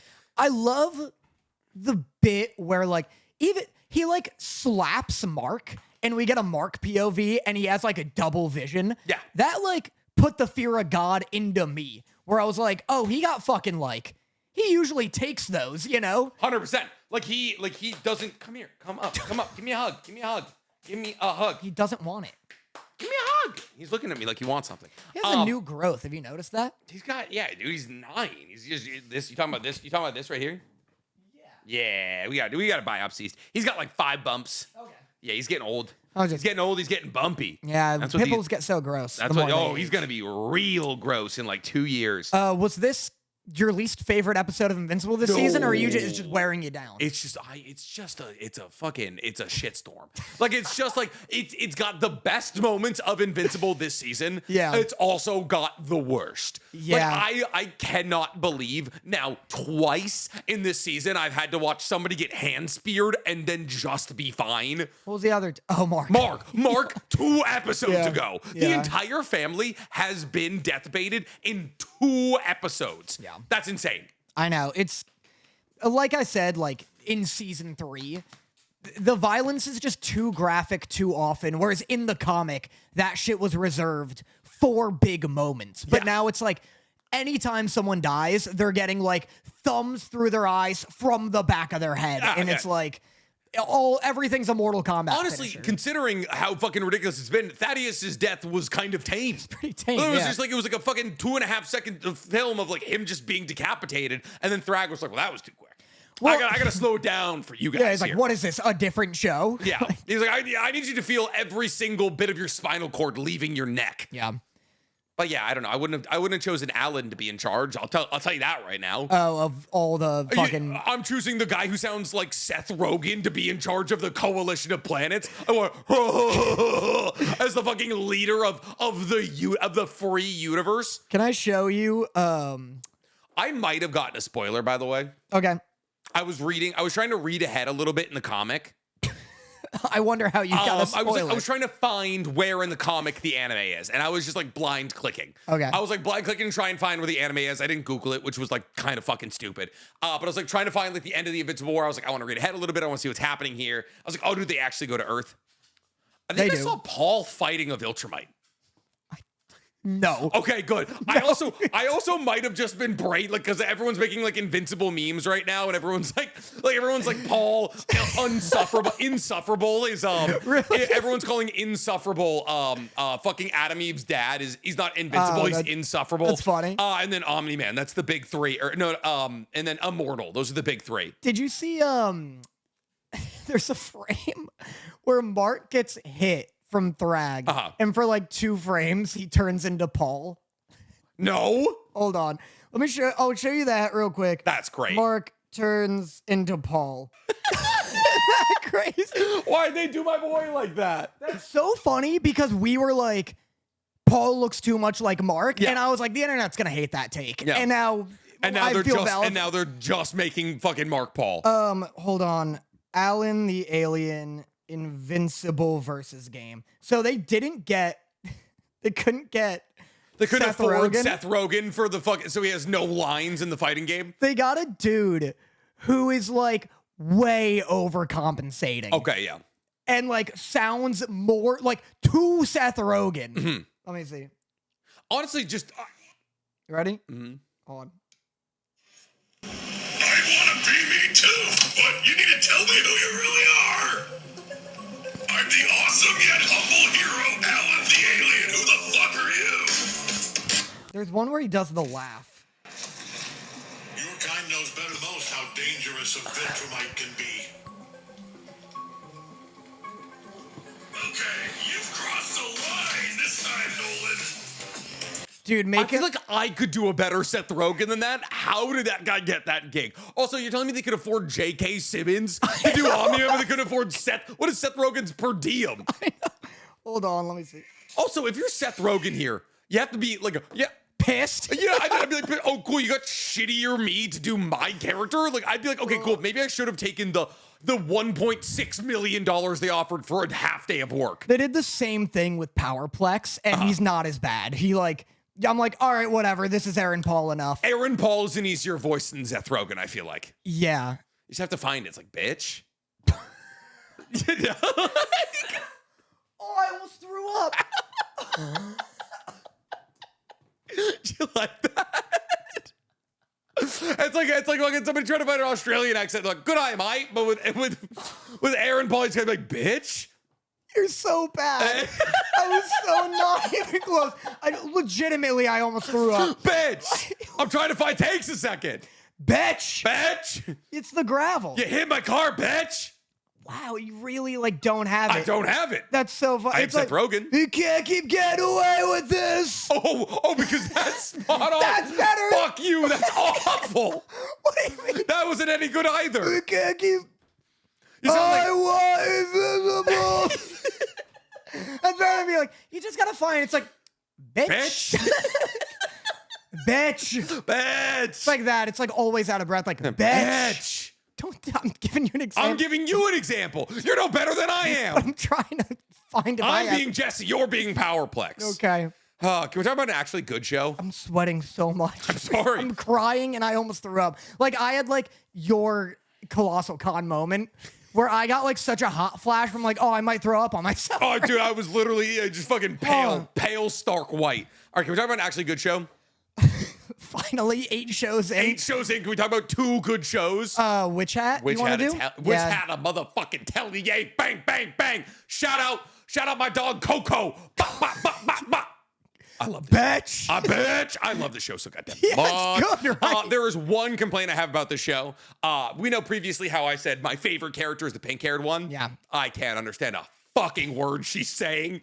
If I'm not looking at, I feel like I'm deaf. If I'm not looking at her lips while she's talking, like if she's like faced away from the camera, not a fucking word. No. She's like, oh, go, I need to fucking, it sounds like a mix of like Indian and Scottish. I don't know what the fuck the act, and also everybody in the show is just doing they just said, hey, make something up. Like they go to the store, they go to the wand store guy. I have no fucking idea what he's saying. There's one bit where he goes, Coco, you say. Yeah, it's like, what? He's like, oh, so this is your apprentice here. And then his apprentice is like heavily Scottish. He's also like Scottish. Yeah, they're all Scotch adjacent. Yeah, apparently the reason everyone has like a different accent than Coco is to make her feel more out of place. Gotcha. Yeah, and more like isolated. Okay. And it is cool that it's not just British for everyone. Yeah. Like I do like that it's weirdly British and Scottish, and those are the two. The blue one is straight out of a Ghibli film. She's my favorite character, maybe of the year. I completely agree, 100%. Every time she speaks, I go, oh, like a literal audible. I go, like it's like her voice is a warm blanket. But does she not sound like she belongs in a Ghibli film? Like the way that she whispers all of her lines, she sounds like Sophie talking to Calcifer or something. She is more like a Winnie the Pooh analog 100%. To me. Yes. Where she's like, because someone will be like, wow, the city sure is big. Yeah. And she's like, it makes me sleepy. Yeah, like, it's literally exactly. She had a line this episode about being sleepy, and I was like, I bet you are. I was like, I bet you're the sleepiest little guy of all time. God, I love like the bit in episode 2. I was like rethinking of when you brought this up, where like the pink-haired girl is like, I'll eat. I'm just feeling a little glum, and she's like, seconds, and like goes, and I'm like, you Winnie the Pooh ass little girl. I love it. It's Christopher Robin and Winnie the Pooh. Yeah. Pink haired one's Christopher Robin. She's Winnie. Honestly, no, she is Eeyore. That's what she is.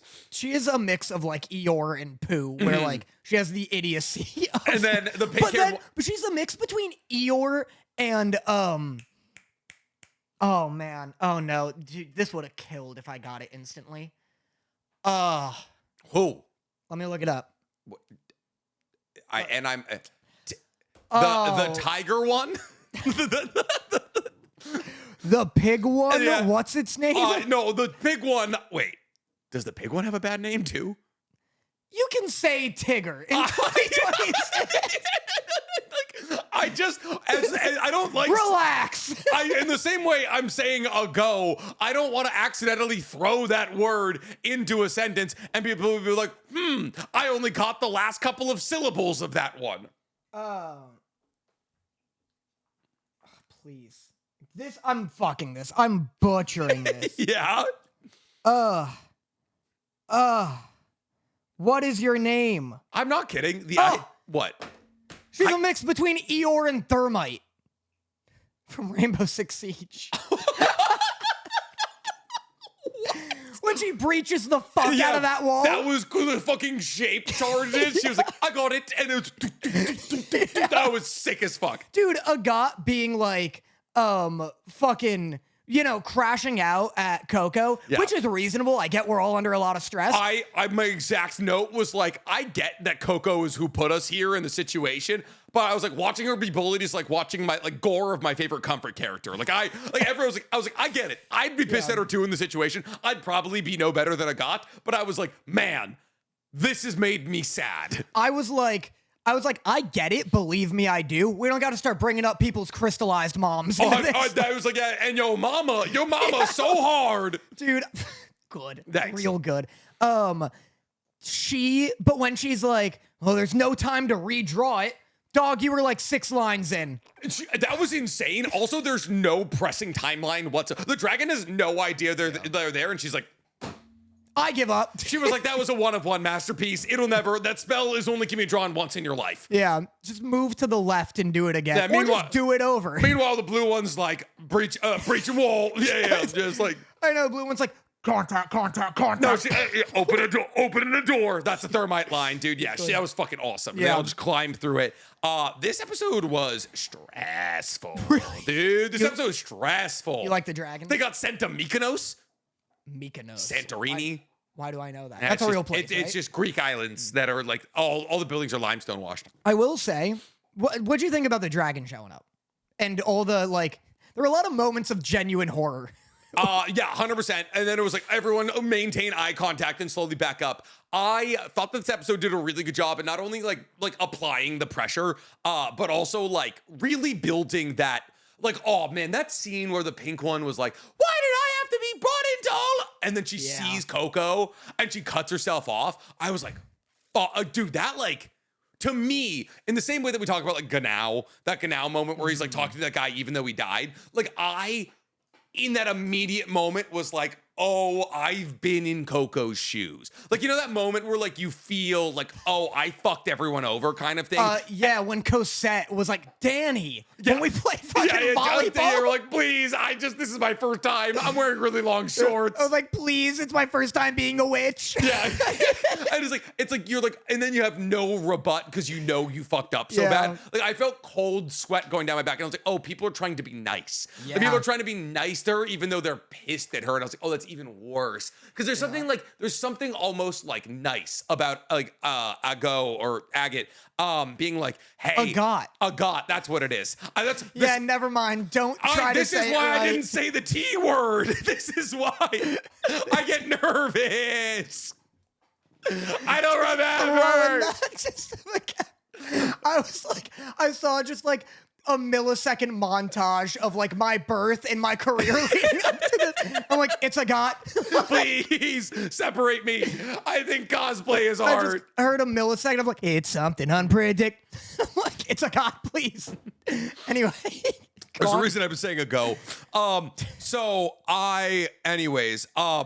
I was like, it's like, oh, this is like a clear fuck up. And there's something You're like, there's something nice about there's something nice about you being like, fuck you, fuck this, I'm pissed. And it's like, I can deal with that. But then being like, I still, like, I have to be considerate their feelings, but I'm angry at them. And like, those are the characters that's supposed to be on her side. Yeah. Oh, it was just like, it was so subtle, but it was so weighty, dude. Yeah. Oh, I loved it. It was such a good sequence. Dude, that's great. I have to say a go now because now I'm stressed. Yeah. A got. A god. Because it's like a god. That's like where I thought her name was a god, and I was like, oh yeah, I get having a complex. I would also have a complex, yeah, 100%. But a god, like, I like her being like, hey, we're witches, we'll get out of this with our heads. Like, that was really cool. Yeah. She had a vicious line being like, now we can finally get out of this dead end or leave this dead end behind. And then she stops and she's like, I meant the current situation, but other interpretations wouldn't be invalid. Dude, and I it's was like, like, whoa. I was like, that's like some shit you say where like, wow, I cooked him, and then at night you're like, that was the meanest thing I've ever done. You ever said some shit to somebody where you're like, I fucking in the moment you're like, God his ass, and then like an hour later you're like, yeah, what the fuck was that about? That was crazy. You want to see what the dragon looks like in the manga? Yeah. Like way cooler, unfortunately. Also, I thought the dragon looked cool in this. I mean, it was like very much an anime. Holy shit, that's fucking sick as hell. Wow. I thought the dragon was white in the manga because like I love how contrasty everything is. There's like no shadows. Everything is either like unbelievably dark or pure white. This is just stupendously.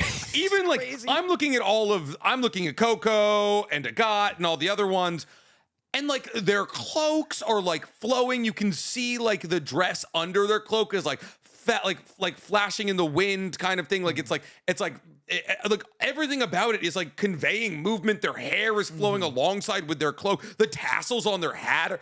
This is just and even like in this moment, Coco is up front, separated. Like this is just transcendently drawn. My God, It's crazy. that's nuts.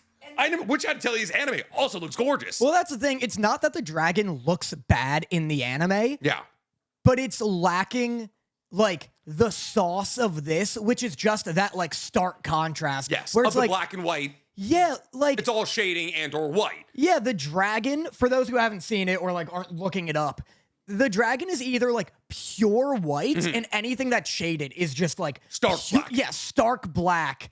And it's so menacing. Yeah. And you just don't have that in the anime. In the anime, it's just like, Dragon. yeah, it's the fact that it's a dragon against a bunch of little girls that's like the shocking bit, not like, oh, is this Berserk? Yeah, this thing's gonna like stomp out one of these girls here. Like, I hope it's not the one I like. I almost wish, because they're obviously in like a genjutsu right now. I feel like they might have been teleported somewhere. Or, that. Regardless, they're not where they were. The dew clock that she saw, like a magical sigil that was like tied to the one that she did in the book up on like some spiral staircase. I didn't know if it was tied. I was more just like, fuck me. That's how complicated they get. Yeah, 100%. Yeah, I think it was like supposed to show her that like, oh, that's the connection to the book. Like that's supposed to tie that idea in. Got you. But no, they're obviously not in their world or something. They're either in their mind or in a different world. Yeah. I wish this world was black and white for that effect. That'd be cool. Or just some like Nippon Sengoku ass thing where they get real weird and artsy with it. Yeah. But yeah, this was cool. Did you also clock that a woman fucked a tree? Did you get that? I love, spoiler for my reaction. Yeah. But like, they're like, there once was a tree that fell in love with a woman. And I'm like, oh, the tree fell in love with her, did it? 100%. Who told you that? The woman? Yeah, like the only one who can talk in the scenario is like, and it grew limbs so it'd be able to hold her. And then it was like, and then they had a bunch of tree babies. I was like, my God, this woman just found a branch she liked rubbing against. It's also interesting that like the tree is like the man in that situation. I guess, yeah. Because you'd think it'd be like a man fell in love with a tree. Because I guess is there can be grosser. holes in trees. Well, exactly. I guess it's grosser. It's a little more charming if it's like a woman who falls in love with a tree. Fair, yeah. It's like a man just found a wooden hole he didn't hate, you know? Yeah, but it makes more sense magically if like a dude fucks this tree and then like the tree has the baby. Yeah, the tree's like saplings, gross. Yeah. Are now magical, you know? As opposed to a woman fucks a man tree and then does she have trees? And then squirts out trees that she plants elsewhere? That's my confusion. Like, where are the new tree babies coming from? Yeah. The woman? I guess, and then from the adjacent, from the tree babies, then make more tree babies. Well, for sure. I understand where like the generations come from after, but like she was the Virgin Mary for trees. I'd love if afterwards, the Virgin Maple. Let's go. Yeah, he's back. Yeah, I'm on it, baby. I'd love if after, Keyfree's just like, and that's how the Silverwing tree became. By the way, stay away from the forest. By the way, you guys don't talk to a tree until you're at least 18. All right, Yeah. There's a reason that all of the forests around our atelier have been raised. Yeah, I'd love if his accent was like, and that's how we have magical ink. By the way, stay away from our trees. By the way, the trees, they're touchy. They're real Italian. I don't know. The woman was Italian. It's bad. Yeah, that is just such a funny story. I thought the description of how they get the ink out of, like, they're like, oh, this kills the tree. It's poisonous to the tree, so we have to use it. I was like, that's kind of cool. It's like the blood is poisonous to the tree, so they draw it out, that kind of thing. I thought that was neat. I also, there was one other thing. I think it was mostly just the fact that like they were like in the beginning of the episode, like Keyfree is doing like the explanation about like, oh, these 4 are the terrestrial quadrant or whatever, like the 4 most important sigils. You know what I'm talking about? In like the first minute and a half. Yeah. That is the most female gaze, like the way to start. It's just it's a man whispering in British. He's just like, there's 4 important sigils, and the most important is water. Yeah, and he does it very like beautifully where he's not like, this one makes you splash people. He's like, water, life, passion. But I like, that was further proof to me that this is way cooler than Wistoria. Our argument from last week. Okay. Where it's not just like the water sigil. It does water. Oh boy, it wet. It will. That's Wistoria. Wistoria is like, I'm the fire mage. Fireball. Fire time, yes. I'm the wind mage. Goblins for some reason. Like, this is like the earth sigil. It doesn't just make you throw a rock. Yeah. It's movement. Yeah. It's stagnation. It's maybe decay. You know, like I like It's that punching through a wall. I like that they get abstract with it, and it's not just like, oh, I mean, that's my interpretation of it. Maybe I'm wrong, but I like the idea that it's like, whoa, how did you freeze time? And it's like, I didn't freeze time. The earth sigil is, because the earth rotates, earth is movement. And because things decay into the earth, I can like make time pass or whatever. Like, I like the idea that they are elements in name alone, but what they represent is also tied. So kind of like Fire Force. So kind of like what you're Well, describing. yeah, so what you're describing is Fire Force here. The power system you hate, if I'm not mistaken. So Ideally better. Ideally not just like, my firepower is that I'm a bug. Yeah. My firepower is magnets? ? And you're like, okay, cool. My firepower is water. Yeah, just fucking, is it lava? No, it's just warm water. Gotcha. All right, should we talk about the best episode of the fucking best episode of the season? Dude, you didn't even get to it, which burns my buns more than you can even know. Because the second episode of Marriage Toxin is better than the first episode of Marriage Toxin? Oh, yeah. Man. What's Marriage Toxin about, for those who don't know? Marriage Toxin is, it's Apothecary Diaries is what it is. It's Apothecary Diaries, but it's a BL, and that is it. No, it is tell me I'm wrong, I didn't do a fucking You were doing your I couldn't be more stagnant. that's not at all true. Marriage Toxin is about a poison expert, a poison, he's a poison Master. assassin, basically. And he was raised to be a poison guy, so he's not exactly great with people. And his entire thing is that he only kills the really bad people because we have to root for the serial killer. Yeah, he has to be Dexter. Yeah. So he only kills the really, really bad people because he has to be able to sleep at night. And his grandmother, who is the head of the Poison Clan, is trying to push him into becoming the next head of the clan. But to do that, he has to have a child because the Poison Clan needs to live on. But on account of the fact that his grandmother only taught him poison and not like how to schmooze a woman. Yeah, not social skills. Yeah. He has no ability to schmooze women whatsoever. Yeah. Enter but also he's got a lesbian sister who he lives with, and she's not gonna have a baby on account of that's not how it works. And so she is like, well, she doesn't want one because she has a girlfriend who she wants to stay with. Yes. But if he doesn't get a wife and a child, their grandmother is going to make her get married to somebody so that their legacy lives which on. they already tried with him. They tried to hook him up with a member of the side family, and like it didn't work out. They never really like dive into why it didn't work out. And we get this really awesome moment in episode 1 where he is out on an assassination job, and it's not even an assassination job. They have a person tied to a chair, and they're like, poisoner. It's like, they all have guns. They're like, we want this woman dead. And it's like, okay, cool. So they just want this woman tortured to death, basically. And so immediately he's like, here's this toxin. It's gonna hurt a lot. And then I'll kill you once everybody eats their fill, basically. And then it doesn't hurt that much. And then she like spits out a little bit of blood and she's like, I can die now, I guess. He really hypes it up. Yeah. And which is wild because he is objectively really good at his job. Yeah. Like he creates a cleaning concoction that cuts a car in half. And meanwhile, the poison that's supposed to tear her from limb to limb makes her cough up a little bit of blood. Yeah, it's a little uncomfortable. Yeah. And so he gets a call mid torturing a woman to death. And that's our main character, ladies and gentlemen. And it's his sister being like, I'm gonna leave my girlfriend. I have to fucking become the next head of the Poison Clan.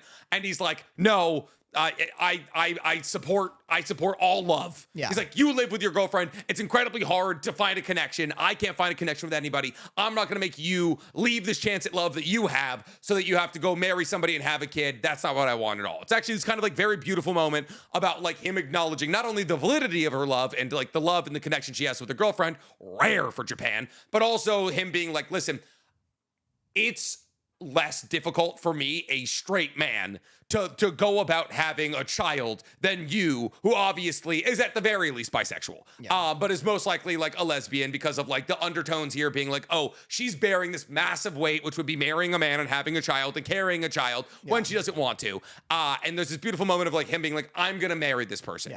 And this person just so happens to be the woman he's poisoning. Yeah. But that person can't have a kid because that person is a boy.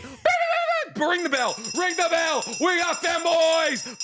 Femboy. And that femboy is a marriage swindler, which means they're gender ambiguous on account of the fact that sometimes they're swindling men, sometimes they're swindling women. So they're either a hot man, a hot twink, or a hot lady. And boy, oh boy, they're getting attention from every which way. So we got a gay anime.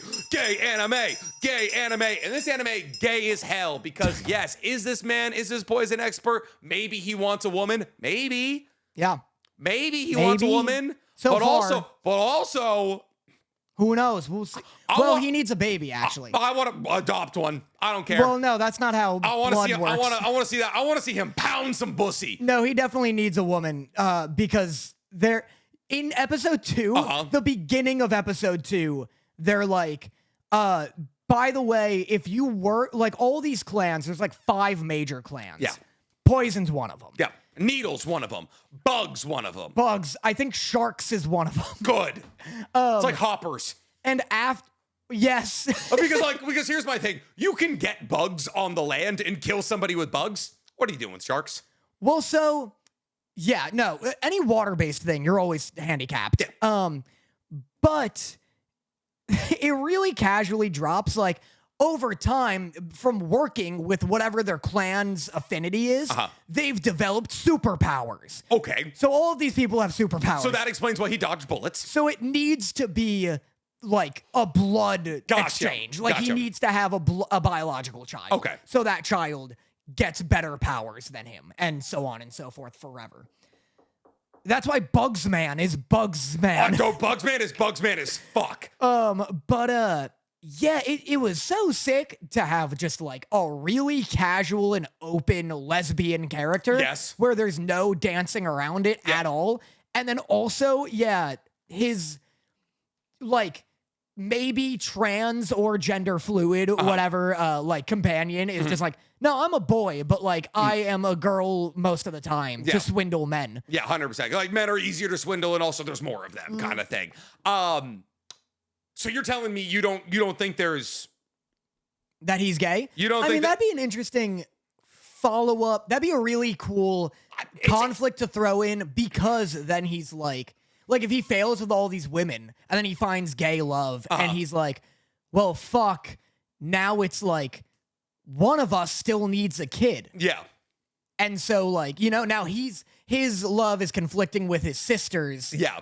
And then I guess it becomes like, maybe we have to fight our own family because our grandmother is going to kill us or something, you know? Something like that. Like I can absolutely, just based off the first episode, like obviously there's a sequence where the marriage swindler is yoinked by some dude who's chewing on lead ball. He's got like lead ball fucking boba, and he's just chomping down. I was like, this guy has a day left until he loses his goddamn mind. This is the angriest man known to like, and then he's like, I should have been a cleaner, because like there's like a guy, like the guy who wants the girl poisoned to death is a cleaner, which means like they take care of dead bodies. I'm assuming like it's John Wick or something. Anyways, and then he cuts the car in half. There's a sequence where he cuts the car in half using like hydrofluoric acid on fucking steroids, which is real cool. Oh, it was awesome. It's animated dumb well. Like the action sequences are just fucking gorgeous in this effectively romance anime. Episode 2 has such a cool character. Like an unbelievably well animated and very sick, like, I don't know. I won't say anything about it. But I'm gonna go downstairs and watch it after this after we finish this episode while we eat our pizza. Yeah. I'm so excited. I cannot wait. It's so cool. I love this show. I'm so glad you're as high on it as I am. Oh, it's my favorite thing I've watched.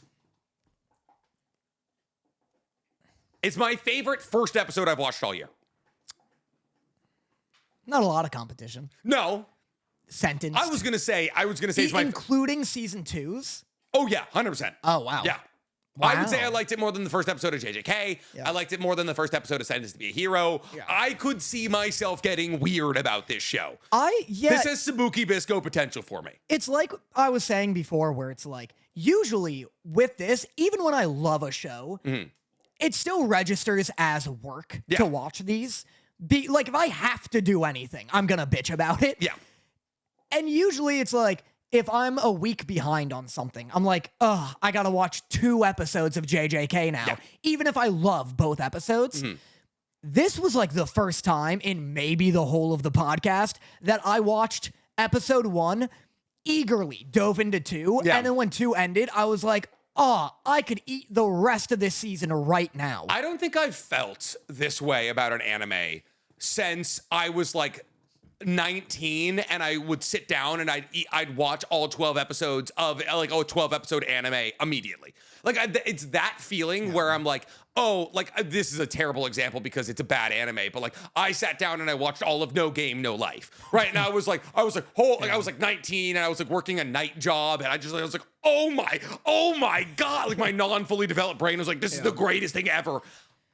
This brings me back to the days of like stumbling upon like a Guilty Crown and being like, holy shit, this 12 to 24 episode anime is the greatest thing I've ever watched in my entire life, and I'm gonna be weird about it for the rest of my time. Yeah, it's just like bingeable as hell. The characters are really fun. Yeah. It's well animated to like a weird degree. Yeah.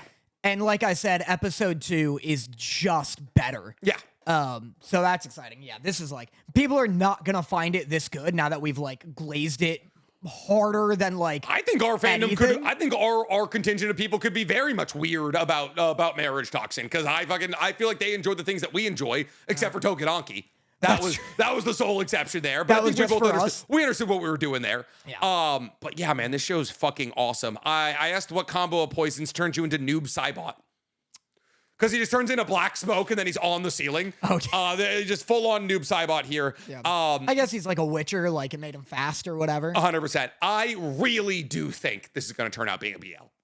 And I'm very excited about that. I think because like, well, one, it's got all, because like there's so much gender identity to be explored in the concept of those two people being in love. Because obviously he's big, he's masculine, he kills people. And then we have this character who's like gender fluid. Sometimes they're a girl, sometimes they're a boy kind of thing. And it's like, oh, hey, it's kind of like, and this is what I think actually, Gen V did really well because Gen V is a character who like their ability is that they switch between genders. And so like it's played by two different, like a male actor and a female actor. And they're dating Marie, who's the main character of the story. And it's like Marie starts dating this character and like prefers when the character is a man, then eventually doesn't care kind of thing. There's like that arc I think can be done really well within the confines of this. And then, yeah, there's the whole thing of like, oh, you need to reproduce. And then there's like, oh, well, then we can talk on like Japan's pressure from the older generation for the younger generation to produce. And like the aging population trying to hold on to that semblance of power. There's so many cool things they can do. Fuck, I'm going to get so goddamn weird about this show. I love it. I love it so much. 10 out of 10 the first episode. Pretty great. Yeah. Pretty good stuff. I'm so happy I watched it. Yeah, I'm glad. I'm so happy I didn't miss it. Yeah. Cool. Should we do our game? Sure. Cool. Should we order pizza first? Yes. Nick, today we're going to guess the anime by the poorly Google translated plot that our boy, the Batman, has put together for us. Okay, that will be pretty easy to do considering the fact that last time we just had to look for keywords. I was like, oh, sorcery. And then like 4 words later would be fight. We'd be like, okay, I think that's probably JJK. Yeah, it is a big keyword search. Yes. All right, the first one. They say you can get stronger by killing people. But sex isn't the weakest thing in the world. I already know what this is. Joe is shown starving in a cave. I don't know what this is. Okay. Ginny kills Blaze in prison and becomes the baddest person in the world. Tickets can be used for one journey only. Now you want to know this amazing secret. I feel like last time we did this, I had a pretty good idea of every single one immediately. I have no idea what this could be. I thought this was Hell's Paradise. Could this be like just arcs, or is it only like anime? Right? Because like we're talking about mistranslated plots. This is the synopsis of popular anime. It's a synopsis of popular anime. Because I was gonna say this could be the Culling Games, right? You get stronger by killing people. The ticket only gets you one way. Like you can only use it on one journey. So like once you go in, you can't go out. Mm-hmm. But like Ginny, I feel like could be like.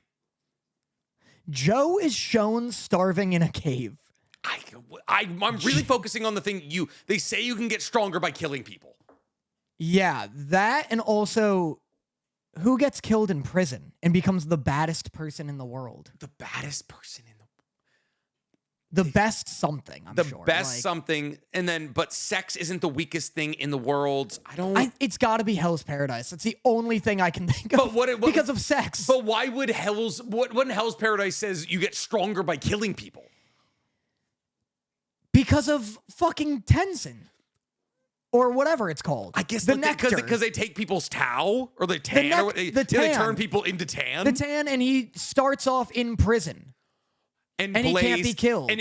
And also he can light himself on fire, right? He lights himself on fire. But his name is Benny Maru, so I guess that's where he could possibly get a B name like Blaze, because Blaze is capitalized. His name is not Benny Maru. His name's Gabby Maru. Yeah. Okay, yeah, never Ginny. mind.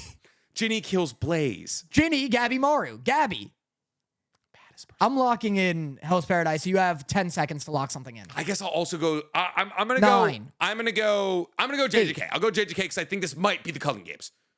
Okay, well then I'm gonna say Dead Man Wonderland. Okay. I'm joking, but that kind of crossed my mind. It's solo leveling. Solo leveling? They say you can get, I guess you get stronger by killing people, but sex isn't the weakest thing in the world. They say whatever doesn't kill you makes you stronger, but that's not the case for the world's weakest hunter, Sung Jinwoo. Is Sung sex? Maybe? After being brutally slaughtered by monsters in a high-ranking dungeon, Jinwoo came back with the system, a program only he could see. that's leveling him up in every way. This is so fucking hard. It's not even remotely close. That's really tough. Okay, the next one. Alan Yeager, I know this. Attack on Titan, immediately. Alan Yeager's house was destroyed and his mother died of leprosy. All right, people live in the Great Wall of China to avoid trouble. Mickey and Amy swear Iran wants to help its people. You are wrong that political leaders are bad people. Is there a code being sent to us in here, Batman? Let's explore your relationship with depression through your depression story. Yeah, it's obviously Attack on Titan. Hold on, though. Iran wants to help its people leads me to believe it's Full Metal Alchemist. It's Full Metal Alchemist because It's like the Ishvalan War. Or the Ishvalan Amestria. How do you get Alan Yeager? I know. Alan Yeager, I wonder is... And also his mom dies of leprosy?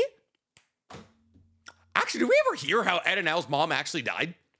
She gets transmuted to fuck. I know she gets but that's after she only gets transmuted because she dies. Oh, you're right. Yeah. I think it is leprosy. Yeah. Canonically. Yeah. Canonically, it's leprosy. I'm going Attack on Titan.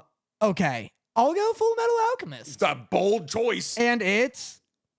Fuck! Attack on Titan. Talk about overthinking it, ladies and gentlemen. Yeah, boy, did I. Alan Yeager. Humanity survives behind massive walls against man-eating titans. We all know what this is about. Yeah. Do you want to read it? After a colossal titan destroys his home and kills his mother, Eren Yeager joins the scout regiment with his friends, Mikasa and Armin, only to discover he can transform into a titan himself. As Eren fights for humanity's survival, he uncovers dark conspiracies, political intrigue, and the terrifying origin of the titans. They must think Eren is Iran. I was gonna, but also Eren was also, because Eren's mentioned more than once. Yeah. Because it's Eren Yeager, and then Eren can also turn into, he fights, it's as Eren fights for humanity's survival. Iran wants to help its people. Eren fights for humanity's survival. Very good. Very topical. Google Translate. When Aya Casino arrived at the hospital, the doctors were shocked. Are blacks not ashamed? Don't make me read this. But isn't that great? Famous thief Summerson Farthing is killed by his secret assistant. A boy decided to help his mother ride a bike. Why do children like to play in the dark? What do in case of death? What are the blacks not a shame is crazy. Google Translate. When Aya Casino arrived at the hospital, it sounds like porn. Yep. The doctors were shocked. Are blacks not ashamed? But isn't that great? Famous thief Summerson Farthing is killed by his secret assistant. That's got to be assassin. Somebody's killed by an assassin. A boy decides to help his mother ride a bike. I think it's there. It's got to be there. A boy decides to help his mother ride a bike. Like, I think that's the closest to a hint. That's the closest to a real sentence we're going to get. I thought it was going to be Anya Forger. Aya Casino. Arrives at the hospital. The orphanage? The orphanage. The doctors were shocked. Are blacks not ashamed? That's really what's hanging me up, Dan, because I don't know what that could be. Famous thief. That could be like either Spy Family's not a bad. Oh, and then a child decides to help his mother ride a bike. That could be your. Why do children like to play in the dark? What to do in the case of death? I'm going to do Spy X Family, because that's the only legitimate thing I have here. All right. It is Oshinoko.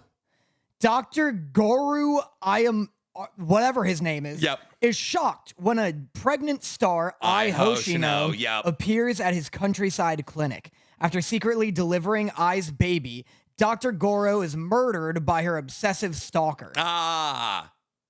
Reborn as Ai's new child, Aquamarine Hoshino, he embarks on a quest to help his mother rise to the top. What can a child do about the dark underbelly of the entertainment industry?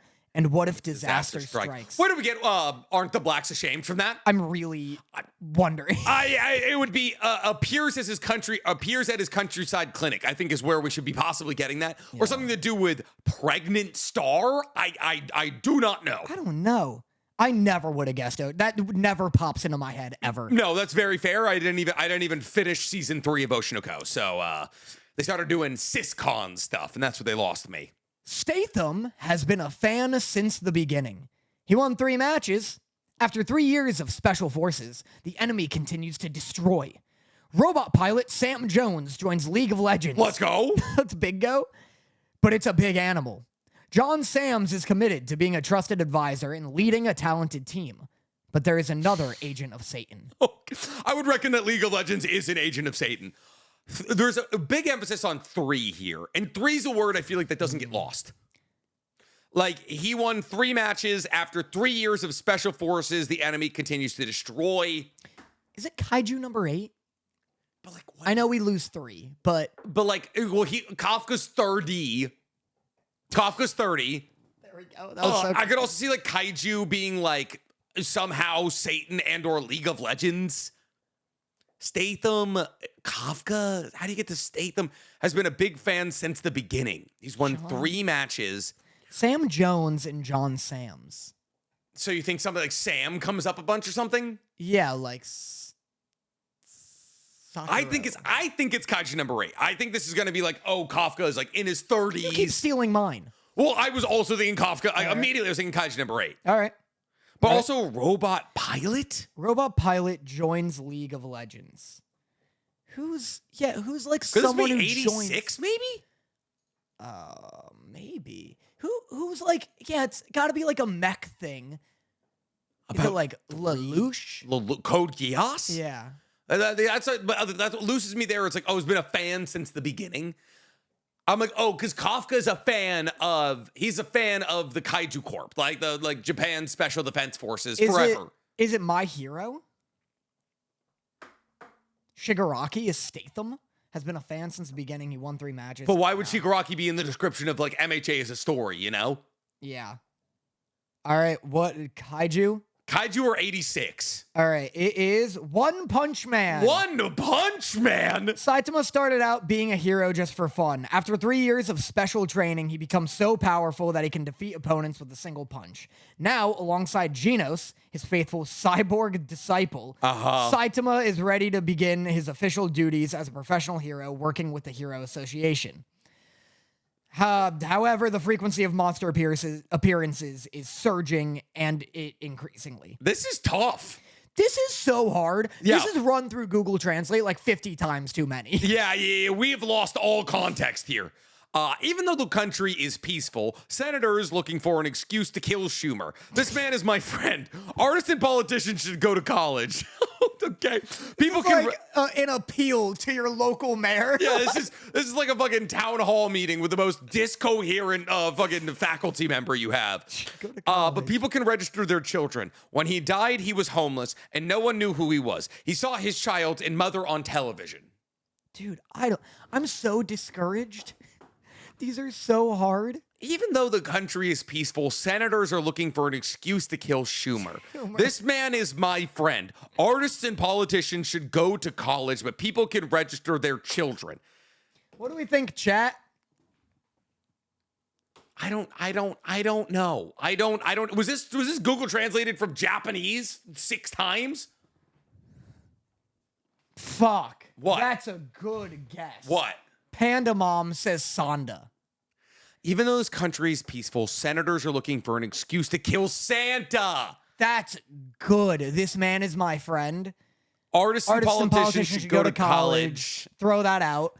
But people can register their children. I mean, there's going to be a big focus on children, yes. When he died, he was homeless and no one knew who he was. It's going to be focused on, like, no one knows who Santa is. He saw his child and mother on TV. They're not all They're not all winners. They can't all be contextual winners. All right, let's see. Spy Family. These are impossible. We gotta be done with this. Panda, that's the Panda closest got it right. you could get. So far as I care, Panda got it right. World peace is at stake, and Secret Agent Twilight must undergo his most difficult mission yet. Pretend to be a family man. Posing as a lovable husband and father, he'll infiltrate an elite school to get close to a high-profile politician. He has the perfect cover, except his wife's a deadly assassin, and neither knows each one's identity. but someone does. His adopted daughter, who's a telepath. He saw his child and mother on television, is the last sentence that we got. How the fucking... This is impossible. How would that even begin to happen here? Let us know in the comments how many of these you got correct. Yeah, because... We got Attack on Titan. We got Attack on Titan but only because of Jaeger. Because of Alan Yeager. That's it. All right, that brings us to our favorite part of the podcast here, Love Letters, ladies and gentlemen, where we poll our live audience to ask us a question that we answer here live on the podcast. So if you want tons of extra content or to watch the podcast 2 days early over here on the Patreon, or to ask us questions that we answer here live on the podcast, you can become a member of the Patreon for $4.99 a month. So I'm going to slide over to the TV and see what questions we got. Blast Boy asks, if you could block your co-host from talking about or watching one IP for the rest of time, what would it be and why? You said you have one. I have one for you, 100%. Okay. And we're trying to do maximum damage. Yeah. We're trying to ruin each other's careers here. For me, for you, it's Epic the Musical. I'm blocking you from talking about Epic the Musical. I'm blocking you from the Danny Wars. I'm blocking you from being like, oh, the voice actor of Sklomponius sent me a package. And you're just gonna be everyone's like, Danny, they're making another one. They're making the Ithaca trials or whatever. Danny, there's more Greeks. Put the sandals back on, Danny. And you won't be able to do it. You wanna get in your slutty little tunic. You wanna talk about, I love the song where they go, I'm on a boat and I'm boating. There's no gay tension on this boat. And you won't be able to do it. You'll be ruined, Daniel. I'd have you killed in such a public manner that there no lawyer on earth would take my case. In Nippon Sengoku my ass. You'd be like, draw and quarter him in less than 20 seconds. I'd have you killed. And then 4 people dressed as some character from like fucking the Odyssey would just pull me apart with their hands. You would somehow like make that decree or make that video where you're like, Danny can no longer indulge in Epic, and then Dorothy would receive your limbs in multiple different boxes. You'd hold on to my head. Yeah, exactly. You'd be like Thrag flying away with my skull. The idea, and then I'd kill myself promptly, because the idea of Ilium coming out and I don't get to engage in it whatsoever would just eat me alive. I know for a fact you have that count, you have a calendar, and then like circle this Ilian comes out, and it's a bunch of big old dollar signs next to it. I would wither away like Mother Gothel at the end of Tangled. I would just turn into sand. Yeah, you would just see other people reacting to it not as good as you could, and you'd be like, it'd be so bad for you. I was gonna be nice and be like, you know what? I would say invincible, so that you never have to endure a single further death baiting. Oh my god, dude, if I didn't have to watch Invincible anymore, it would be great. Because specifically, I know exactly what would happen. You would keep watching Invincible, and then you'd come up to me and you'd be like, Nick, they did it again. And then we'd both just bitch about it for you'd be like, and then they'd be like, you won't believe it. They knocked off Oliver's other arm, and I'll just be like, son of a bitch. If I'm being mean with maximum damage, because I don't think Naruto matters. I think you've watched it enough. Yeah. And Boruto doesn't matter. Nope. It'd have to be Hunter x Hunter. And It'd have to be Hunter x Hunter, and then they'd have to finish it. Dude, oh my god, dude. Or if it was like you were like, yeah, you struck the decree, I can't fucking read Hunter x Hunter again, and then it's like next day, Togashi, first recipient of miracle back cure. I would blow my brain out outside of his house. First recipient of miracle back cure, and then like 3 days later, it's like publishes the first universally beloved manga ending. Like literally like the gold standard of manga endings has been created. I would commit harakiri outside. I would find his address. Yeah. Oh my god, that'd be so bad. Especially like even with the way it's coming out, like 10 chapters are coming out in a couple of months, and he tweeted the other day that his wife is being really encouraging of him right now. Things are so optimistic in the Hunter x Hunter. Oh my god. Oh, that's such a good answer. I'd have to like scrub off my tattoos because people would be like, "What are your tattoos of?" And I'm like, "I can't answer." You'd have to burn them off like you're a fucking betrayer in Sons of Anarchy. Oh wow, good. Show me your WrestleMania underwear. Fuck! I didn't bring it. You son of a bitch. My mom, I'll show Stank. I'll send it to him right now. My mom got me WrestleMania underwear, and it's like the worst of my underwear. Shout outs, Karen, as moms do. But that is all we got this week, ladies and gentlemen. Thank you so much for checking in for another episode of Otakus Anonymous. We love you guys so much, and we will catch you on the next one. Adios. Shmeebo.